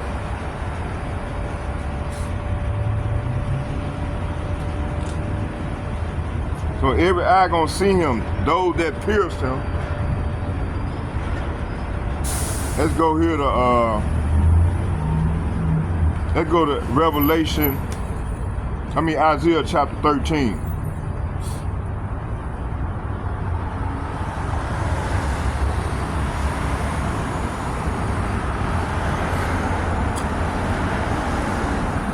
Isaiah chapter 13 verse 1, and it reads, the burden of Babylon which Isaiah the son of Amos did see. Verse 2, it said, lift yea up a banner upon the high mountain, exalt the voice unto them, shake the hand that they may go into the gates of the nobles. See, hey, so this word is going into the hand of the nobles, man.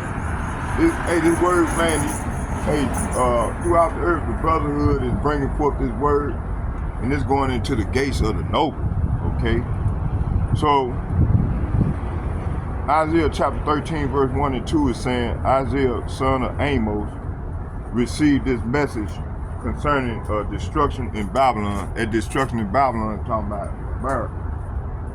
America is Babylon. Verse 2, it said, raise up a signal flag on a bare hilltop and come up, this is like call up an army against Babylon and wave your hand to encourage them as they march into the palaces on the of the high and mighty. Okay, I'm getting excited, boy. You know, I get happy and get to pronounce the words real, because I'm happy, excited. Okay, let's go here to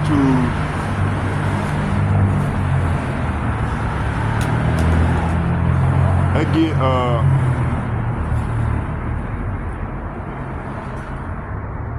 What did Amos see? Let's find out what Amos seen, and we'll close here. And then we'll come out with some more stuff tomorrow, if it's the Lord will. Okay, let's go here to let's go to Isaiah chapter 14, verse 28.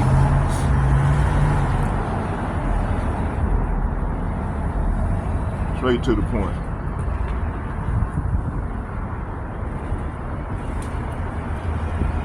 I'm gonna start at 27 and I'm gonna read 27 and 28, 28 being the point.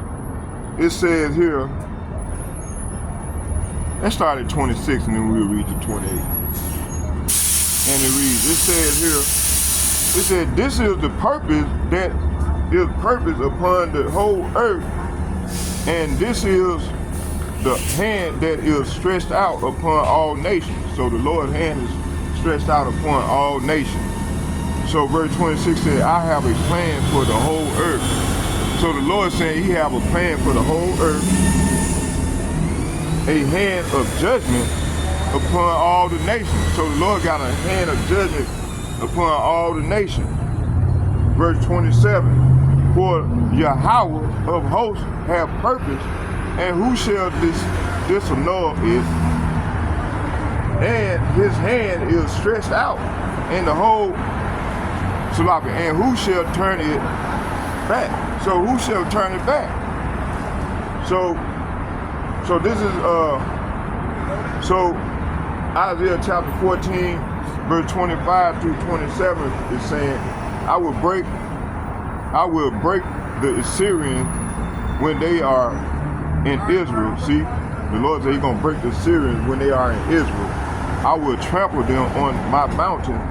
My people will no longer be their slaves, nor bow down under their heavy loads.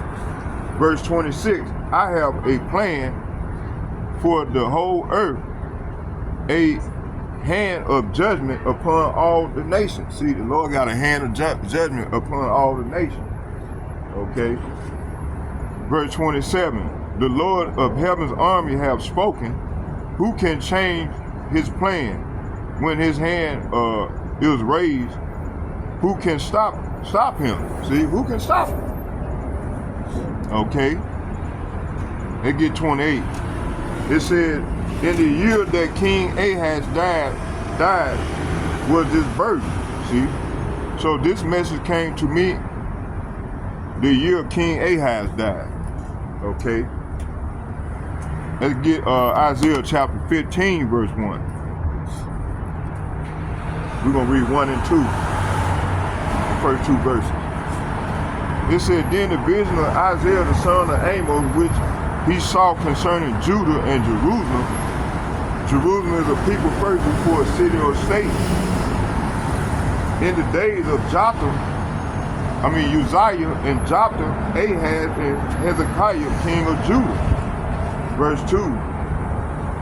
Hear, O heaven, and give ear, O earth, for Yahweh has spoken. I have nourished and brought up a children, and they have rebelled against me. Verse 3, the ox knoweth his owner, and the ass his master crib, but Israel, say what? But Israel do not know, my people do not consider. See, so the Lord's people do not consider, right? So this is what Isaiah chapter 1 verse 1 and 2 said. These are the visions which Isaiah the son of Amos saw concerning Judah and Jerusalem. He saw these visions during the year when Uzziah, Jotham, and Ahaz and Hezekiah were king of Judah. A message for rebellious Judah. It said, 2, listen, O heaven, and pay attention, earth. This is what Yahweh Ba'ashem Yahushua says. The children I raised and cared for have rebelled against me. See? So the Lord said, hey, 2/3 of his people, all his people have been rebels towards him. Well, hey, 1/3 of our people, starting with the elder apostles and like-minded men, return back to him with their whole heart to the best of their ability. Okay? And them shoes getting hurting them feet, huh? Them shoes hurting her feet, boy. Look at you walk. Okay, let's keep it moving.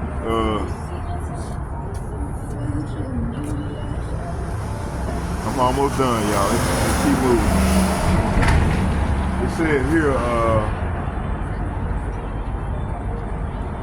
it said the children I raised and cared for have rebelled against me. Verse 3. The ox knoweth his owner, and the donkey recognizes his master's care. But Israel, say what? But Israel doesn't know its master. My people don't recognize my care for them. See, these people don't recognize the Lord's care for them. Okay? They don't know the Lord. 2/3 of our people don't know the Lord. Okay? In his love for them. They get hold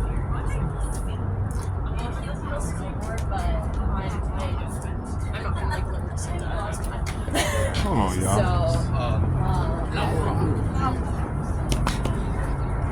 I wasn't reading that. I didn't want to read that verse. The verse that I wanted was Isaiah 15:1. But it was a good verse to read, but I wanted this.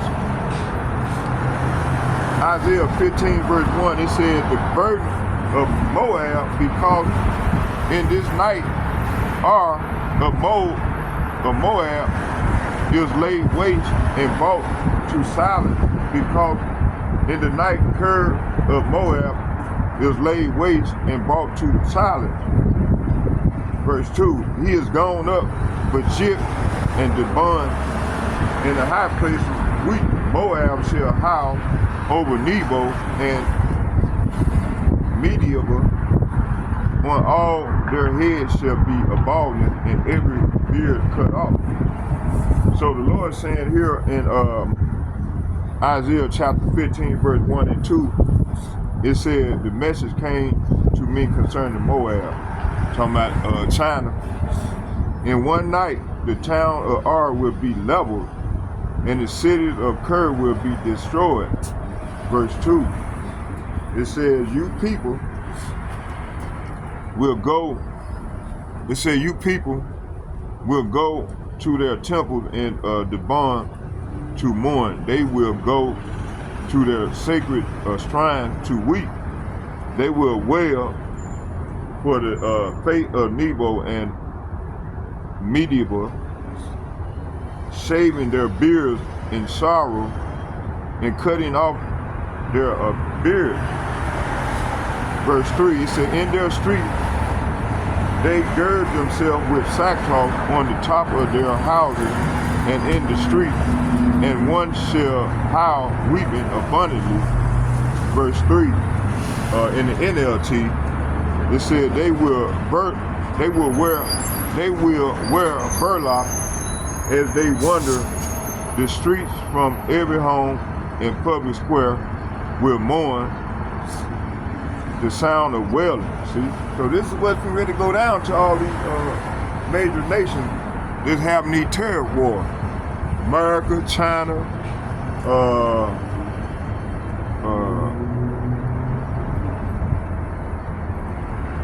the Europe countries, and it's another one. France and Europe, London. So all the European and Asian countries, in Russia as well, all of them going see, the Lord got them going against one another. Right now they doing these tariffs wars, trade wars and tariffs. So all that gonna transpire into these people going at full-fledged war, like they did in World War I and World War II. They don't change, these at least don't change their playbook. You know, everything that happened in the past gonna happen in our time. Okay, let's get Isaiah. We're gonna read Isaiah 47. We're gonna close in Isaiah the 47th chapter, and I'm gonna read from 1 to 15. And we're gonna close there.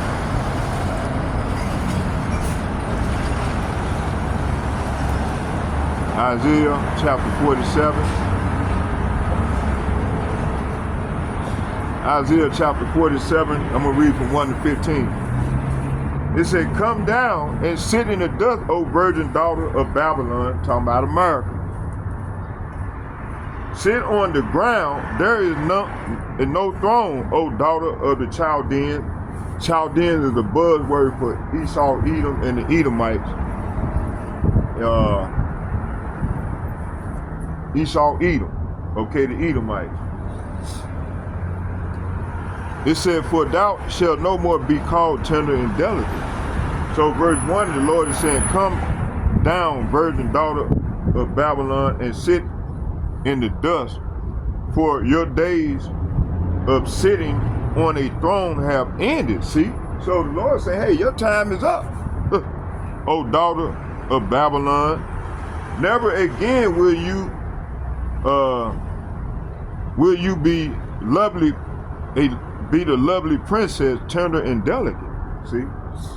Verse 2, take up the millstone and grind meal, uncover thy locks and make bare the legs, uncover the thigh, pass over the river.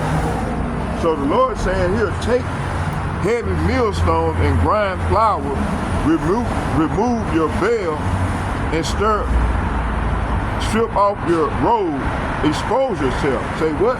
Expose yourself to the public view. So this is what the Lord doing. He's making Esau Edom to expose themselves. And at every level they doing it. Okay? Verse 3, thy nakedness shall be uncovered, yea, thy shame shall be seen. I will take vengeance. Say what? I will take vengeance, and I will not meet thee as a man. See, so the Lord is not going to meet these people as a man. He said he's going to come back on a cloud, man. He's going to come back in them chariots. Him and them angels, man. All right? So verse 3 is saying, you will be naked and burdened with shame. So these people going to be burdened with shame.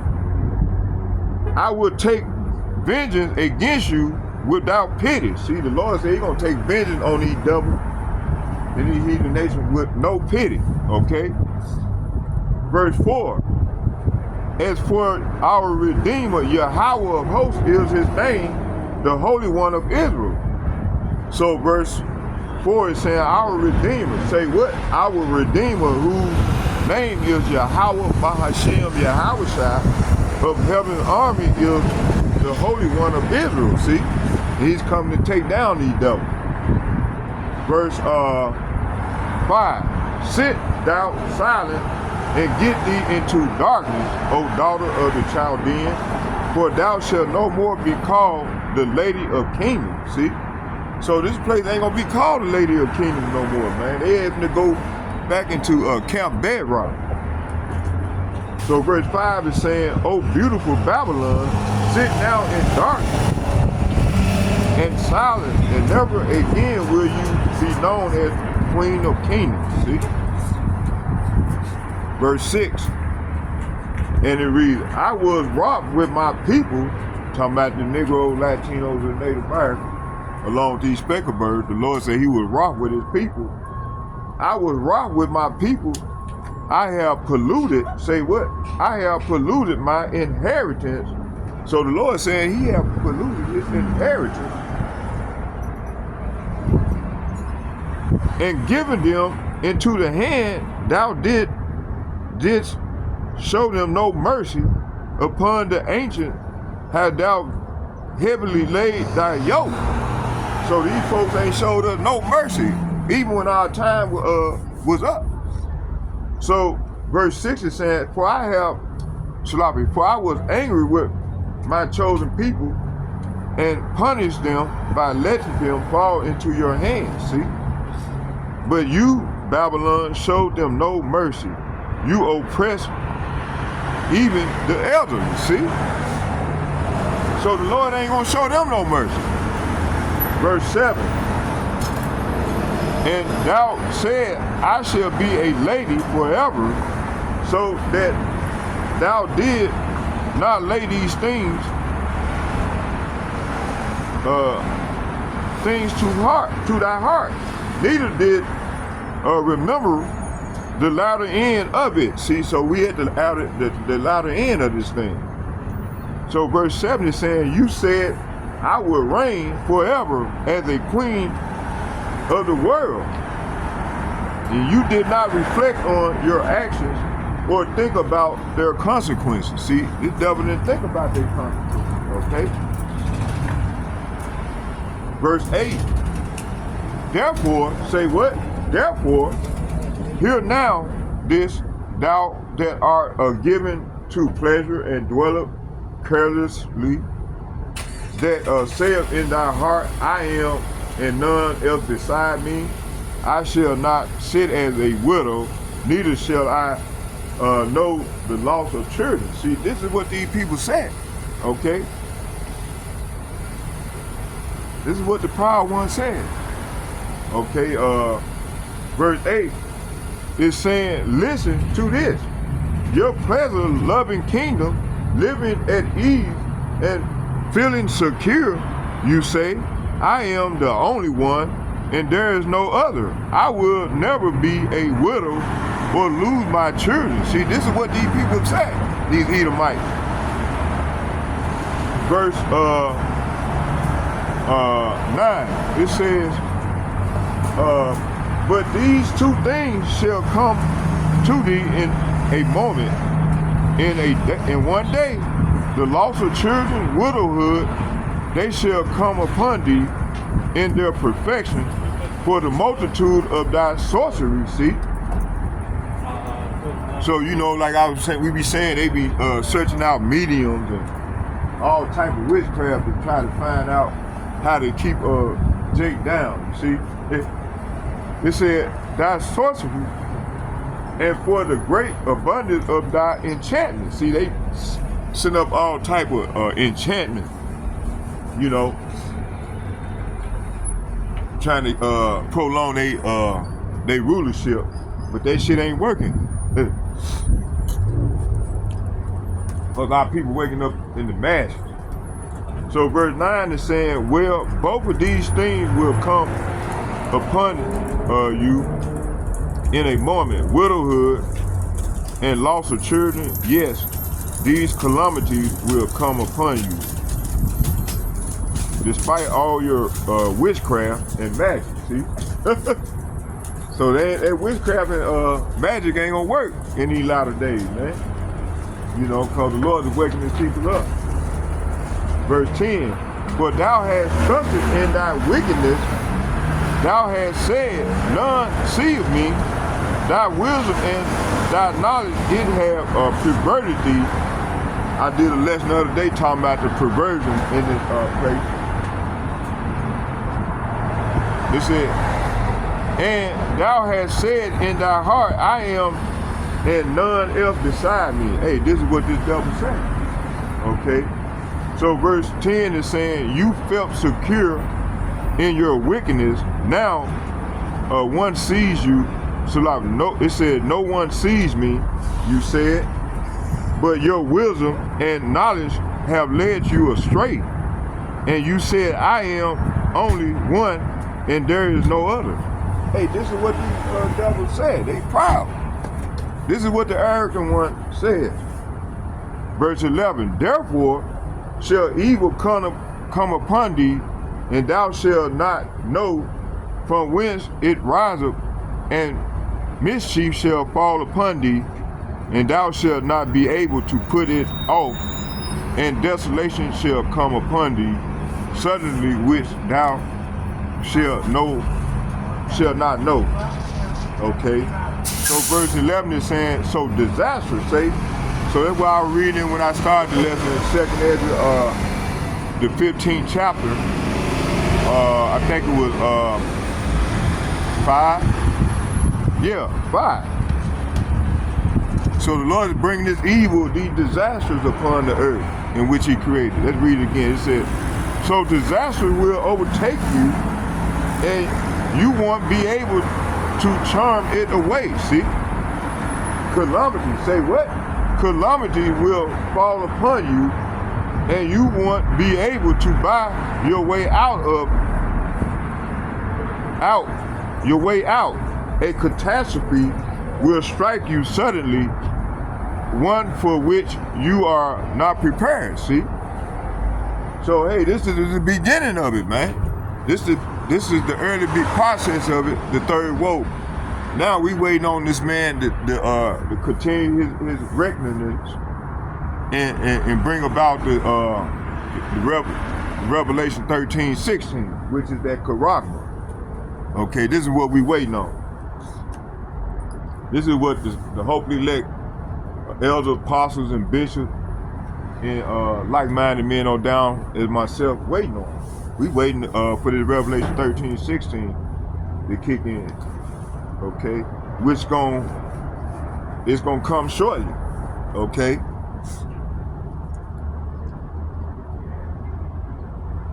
Verse 12, it says, stand down with thy enchantment and with the multitude of thy sorcery. So this is what this man do. They witches and warlock. Wherein thou hast labored from thy youth. See? If so be thou shalt be able to profit, if so be thou mayest prevail. Verse 13, thou art weary in the multitude of thy counsel. Let now thy astrologers the stargazers, the monthly prognosticators, stand up and save thee from these things that shall come upon thee. You see? So verse 12 and 13 is saying, now, use your magical charms, use the spells you have worked at all these years. Maybe they will do you some good. Maybe they can make someone afraid of you. Verse 13 is saying, all the advice you receive has made you tired. Where are all your astrologers, those stargazers who make a prediction each month? Let them stand up and save you from what the future holds. See, we right now in this future, we at the end of an age, end of an eon.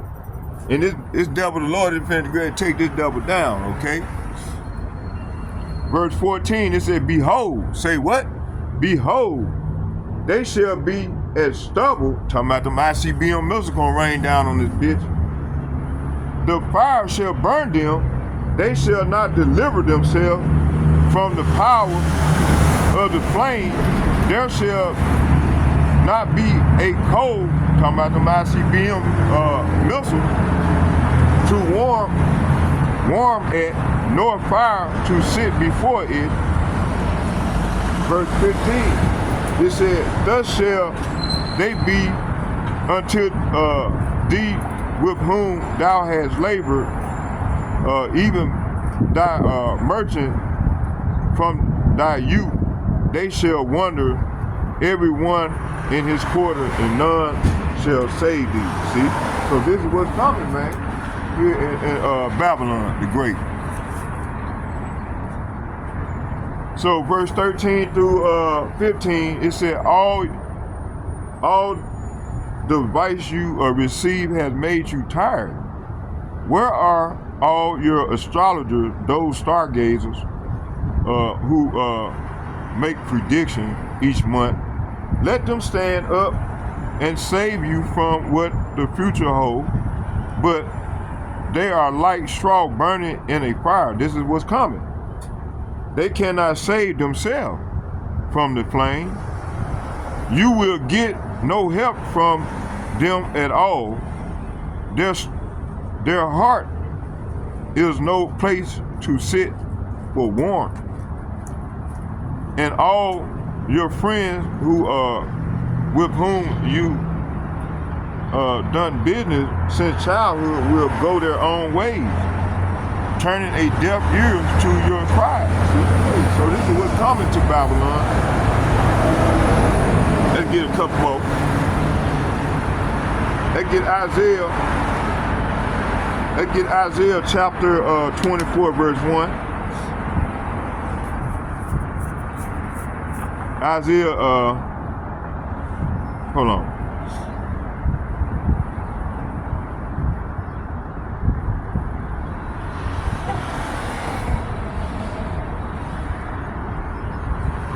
Isaiah chapter 24, verse 1, and I'm going to read 1 and 2 in the NLT. It said, the judgment on the earth. Isaiah chapter 24, verse 1 in the KJV. It says, behold, Yahweh maketh the earth empty, and maketh it waste, and turneth it upside down, and scatter abroad the inhabitants thereof. So this is what's coming, man.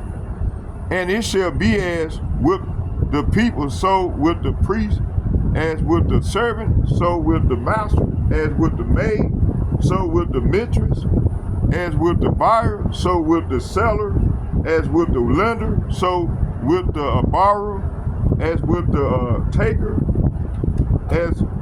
of usury, so with the giver of usury to him. So Isaiah chapter 24, verse 1 and 2 is talking about destruction of the earth. It said, look, Yahweh Ba'ashem Yahushua is about to destroy the earth and make of it a vast wasteland. He devastates the surface of the earth and scatters the people. So this is what them ICBM missiles gonna do. They're gonna be shot to and fro throughout the earth. Okay. The Lord said, He devastates. He said, and make it a vast wasteland. He devastates the surface of the earth and scatters the people. See? Verse 2. What's going on? It said the priests and lay people, servants and masters, maids and mistresses, buyers and sellers, lenders and borrowers, bankers and debtors, none will be spared. See, so ain't nobody gonna be spared when the Lord bring in judgment. Only the hope elect gonna get out of here, man. The prophets and the large multitude of the people gonna only survive this thing.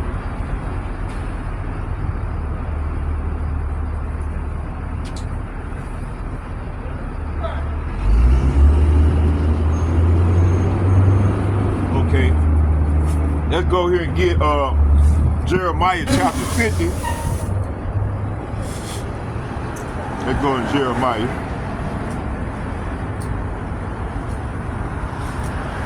Jeremiah 50, verse, I'm going to read the first 2 verses. It said, Yahweh, it said the word of Yahweh spake against Babylon and against the land of the Chaldeans by Jeremiah the prophet. So the Lord is saying here, the Lord gave Jeremiah the prophet this message concerning Babylon and the land of the Babylonians. Okay, talking about America. Verse 2, declare ye among the nations and publish and set up a standard. Say what? Set up a standard and publish and conceal not. Say Babylon is taken and Baal is confounded. Merodach is broken in pieces. Her idols are confounded. Her images are broken in pieces. So this is what's coming, man, to this place, man. Okay.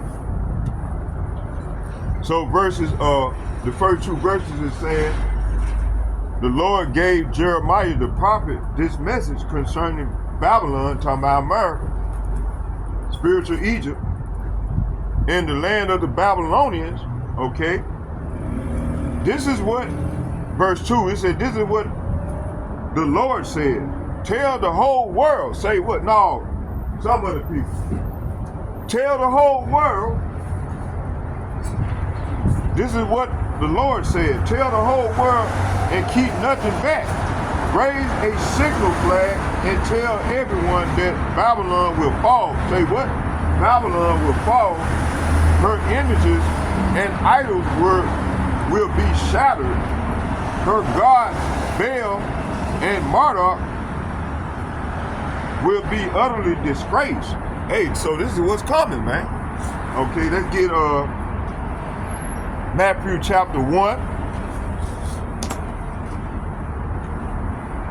Let's get Matthew chapter 1.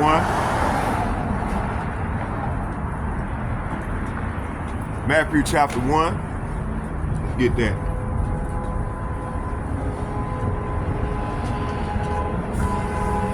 Matthew chapter 1, verse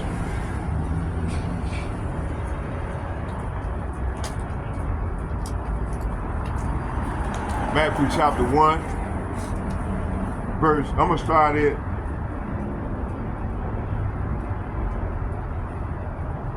I'm going to read 10 and 11 in the NLT. It says, Hezekiah was the father of Manasseh. Manasseh was the father of Amon, and Amon was the father of Josiah. Verse 11, it says, Josiah was the father of Jehoiakim, and his brother born at the time of the exile to Babylon. So they got caught up in it. They went to Babylon.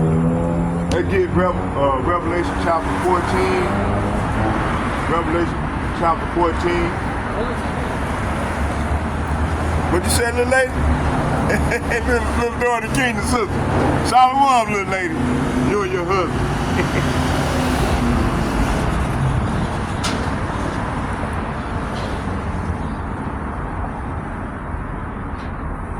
Revelation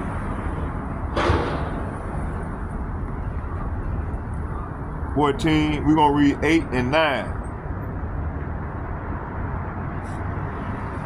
I'm going to start at 8. No, I'm going to start at 7. Revelation chapter 14, verse 7 through 9.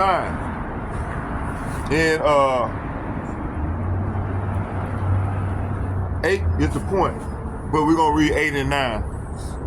I'm going to start at 7. This is talking about the Lamb and the 144,000 on Mount Zion. All praise to Yahweh Ba'ashem, Yahweh Barak Dayah. 144,000. And 144,000 popped up. Okay, let's get it. It says here,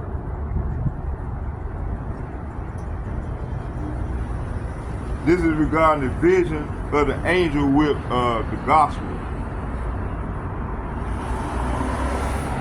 And the doom of worship of the beast. Okay? So these are 3 things finna happen.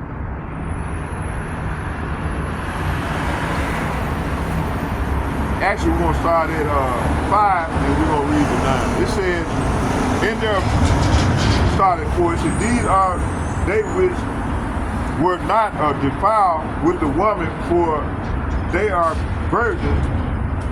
These are they which follow the Lamb whithersoever. It's gonna be all right, little lady. It's gonna be all right. Put a smile on the face. It's gonna be all right. Okay, it says, these are they which were not defiled with the woman, for they are virgins. These are they which follow the Lamb whithersoever he goeth. These were the redeemed from among men, being the first fruits unto Yahweh Ba'ashem Yahushua and to the Lamb. Verse 5. And in their mouth was found no guile, for they are without fault before the throne of Yahweh Ba'ashem Yahushua. That's right. Verse 6.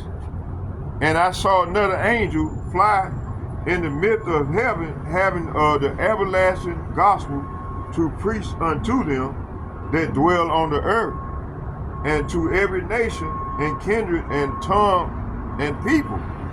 Verse 7, saying with a loud voice, fear God and give glory to him, for the hour of his judgment is come, and worship him that made heaven and earth and the sea and the fountains of water.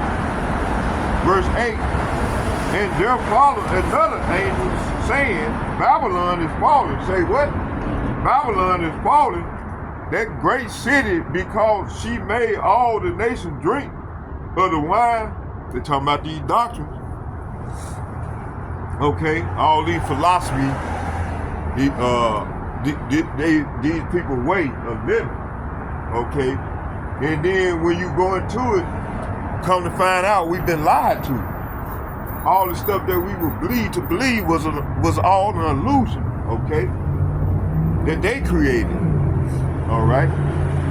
It said, and there followed another angel saying, Babylon is falling, that great city, because she made all the nations drink of the wine of the wrath of her fornication. Verse 9. It said, and the third angel followed them, saying with a loud voice, if any man worship the beast and his image, and receive his mark in his forehead or in his hand, the same shall drink the wine of the wrath of Yahweh Ba'ashem Yahushua, which is poured out without mixture into the cup of his indignation, and he shall be tormented with fire and brimstone in the presence of the holy angels, in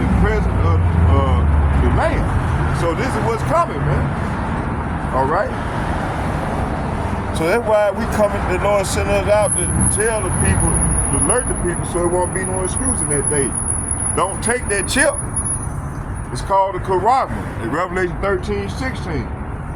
Okay, Revelation 14 through 16. Well, 14 to the end. You know, it's finna ready to go down right before our very eyes. Okay? Let's get one more. Let's get Isaiah, and then we're going to close with a prayer. Let's get Isaiah chapter 1 and 1. I'm going to read the first 2 verses.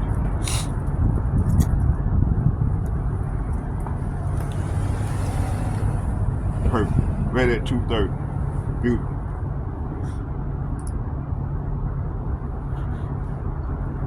Hold on, bear with me.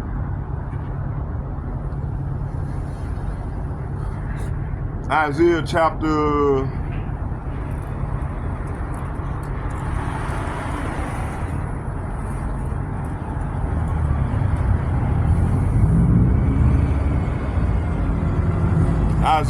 1, verse 1 and 2, and it reads,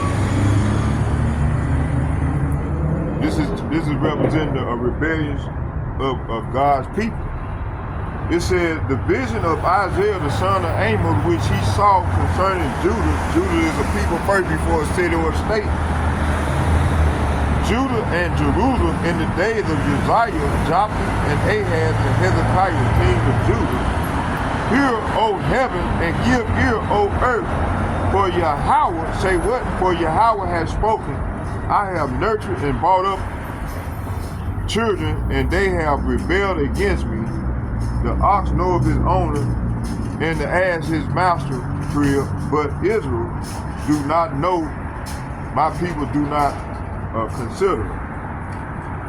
Verse 4, a sinful nation, a people laden with iniquity, a seed of evildoers, children that are corrupted.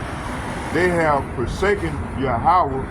They have provoked the Holy One of Israel unto anger. They are gone away backward. Verse 5, it said, why should my people, it said, why should ye be stricken anymore? Yea, will revolt more and more. The whole head is sick, and the whole heart is faint. From the sole of the foot even unto the head, there is no soundness in it, but the wound and bruise and purifying sores, they have not been clothed, neither bound up, neither mollified with ointment. Verse 7, your country is desolate, and your cities are burned with fire, and your land strangers devour it in your presence, and it is desolate and overthrown by strangers. So this is what's going on, man. Over there in Israel, our land is being devoured by Esau Edom. Matter of fact, let's get that. Let's close right there.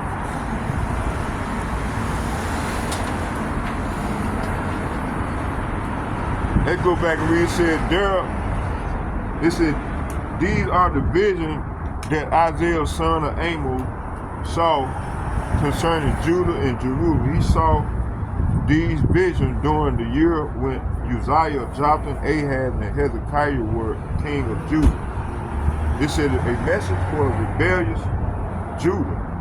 Listen, O heaven, and pay attention, O earth. This is what Yahweh Ba'ashem, Yahweh Shai said. The children I raised and cared for have rebelled against me. Even the ox knows its owner, and the donkey recognizes its master care. But Israel, talking about the children of Israel, doesn't know its master. My people doesn't recognize my care for them. Okay? Oh, what a sinful nation. They are loaded down with burdens of guilt. They are evil people, corrupt children who have rejected the Lord. They have despised the Holy One of Israel and turned their backs on him. Why do you continue to invite punishment? Must you rebel forever? Your head is injured and your heart is sick. You are battered from the head to the foot, covered with bruises, welt and infected wounds, without any soothing ointment,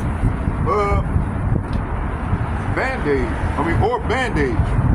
Your country lies ruined. See, our country, it's not land ruined. You got the small hands over there devouring the land.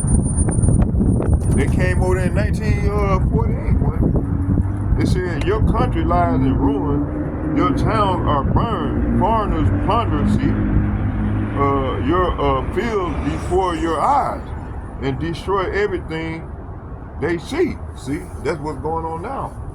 That war that they having over there trying to kill off them people over there in the land. And Donald Trump talking them large words to me, he gonna go there and build condominiums and stuff. Man, these people are crazy, man. Okay. Now let's close in Obadiah chapter 1. Let's go there. So we'll start on Isaiah 19 verse. We'll get that verse 2 tomorrow.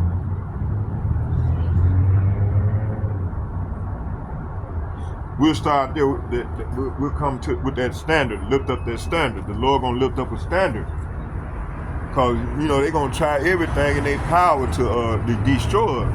But the Lord gonna come. He gonna lift up a standard against these demons. Okay. That's what we're gonna come. We're gonna talk about tomorrow. Yes. If it's the Lord's will. They get Obadiah.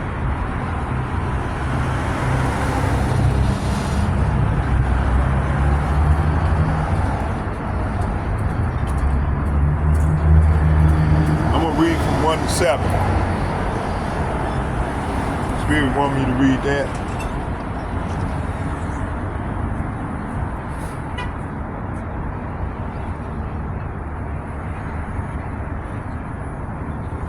Obadiah chapter 1 verse 1, and I'm going to read to 7.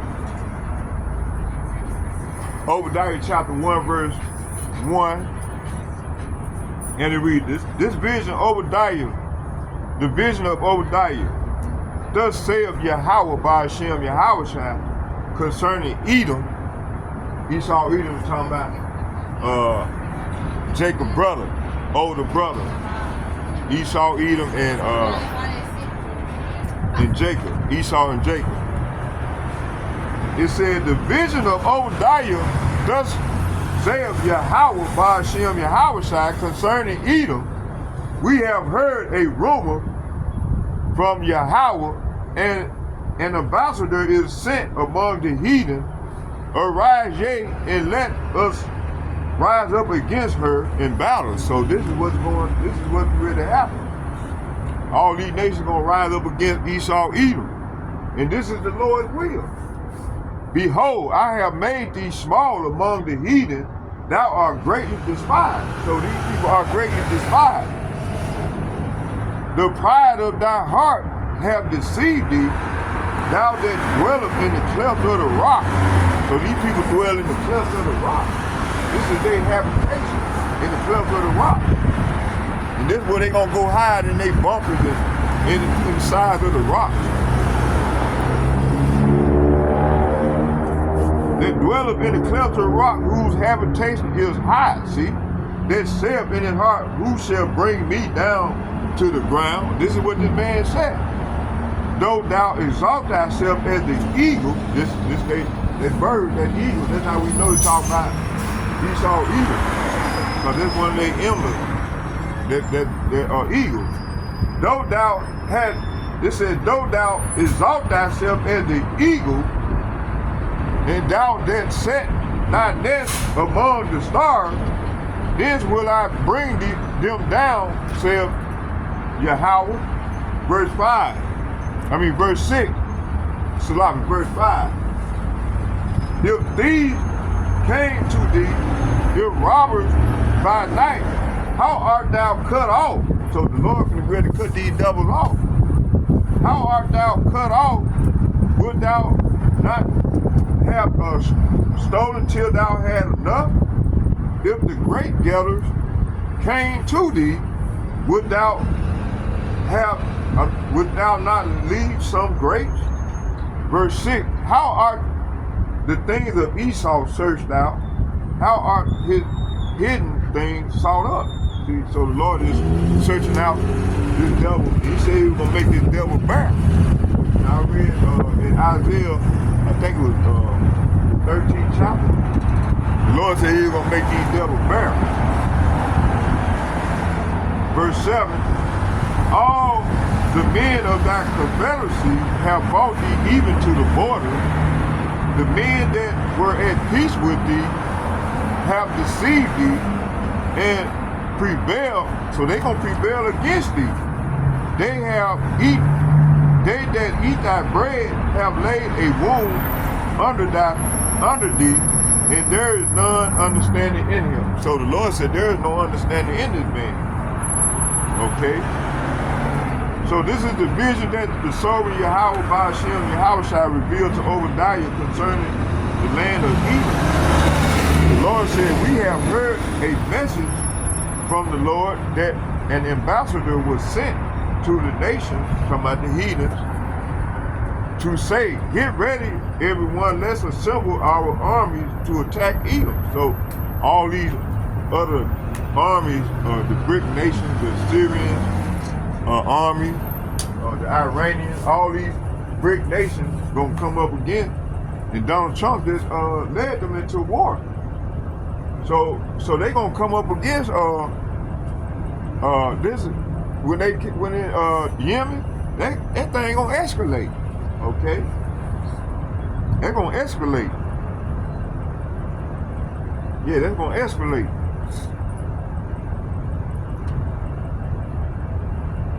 It says here, Obadiah concerning the land of Edom. It said, we have heard a message from the Lord. The ambassador was sent to the nations to say, get ready, everyone. Let's assemble our armies to attack Edom. See, they're going to attack Edom, which is the land that at Mount Seir in America, because this is one of their headquarters. Land and then all these places where they army base, they got over 800 bases on these people's land. Okay, and ruling their land, they're trying to take their resources and shit. Verse 2, the Lord says to Edom, I will cut you down to size among the nations. You will be greatly despised. So these people are greatly despised. You have been deceived by your own pride, because you live in the rock fortress and make your home high in the mountain. You can ever reach us way up here. This is what they said. You act boastfully, but even if you soar as high as the eagle, and build your nest among the stars, I will bring you crashing down, says the Lord. See, the Lord gonna bring them crashing down. Verse 5, it said, if thieves came at night and robbed you, what a disaster awaits you. They would not take everything. Those who harvest grapes always leave a few for the poor, but your enemies will wipe you out completely. Verse 6, it said, every nook and cranny of Edom will be searched and looted. Every treasure will be found and taken. All your allies will turn against you. They will help to chase you from your land, and they will promise you peace while plotting to deceive and destroy you. Your trusted friends will set traps for you, and you won't even know about it. So this is what's coming to this place, man, to these wicked ass people. So I hope you all was edified. Let's get a prayer. And we'll close. Let's close with a prayer. Barakatah Yahweh, Barakatah Yahweh, Barakatah Yahweh, Barakatah Yahweh, Call Yahweh, Bahashim, Yahweh, Bahashim, Bukak Hadash. Shalom. And second, I'd like to give double shouts and double honor to all the elder apostles and bishops from GMS and Men of Valor who rule well, who I learn from each and every day. And third, I'd like to say shalom to all the like-minded brothers on down as myself. I'd like to say shalom to you all as well. May Yahweh Ba'ashem, Yahweh Shai bless us all as we go further off into the great tribulation. Shalom, shalom, shalom. I'm out.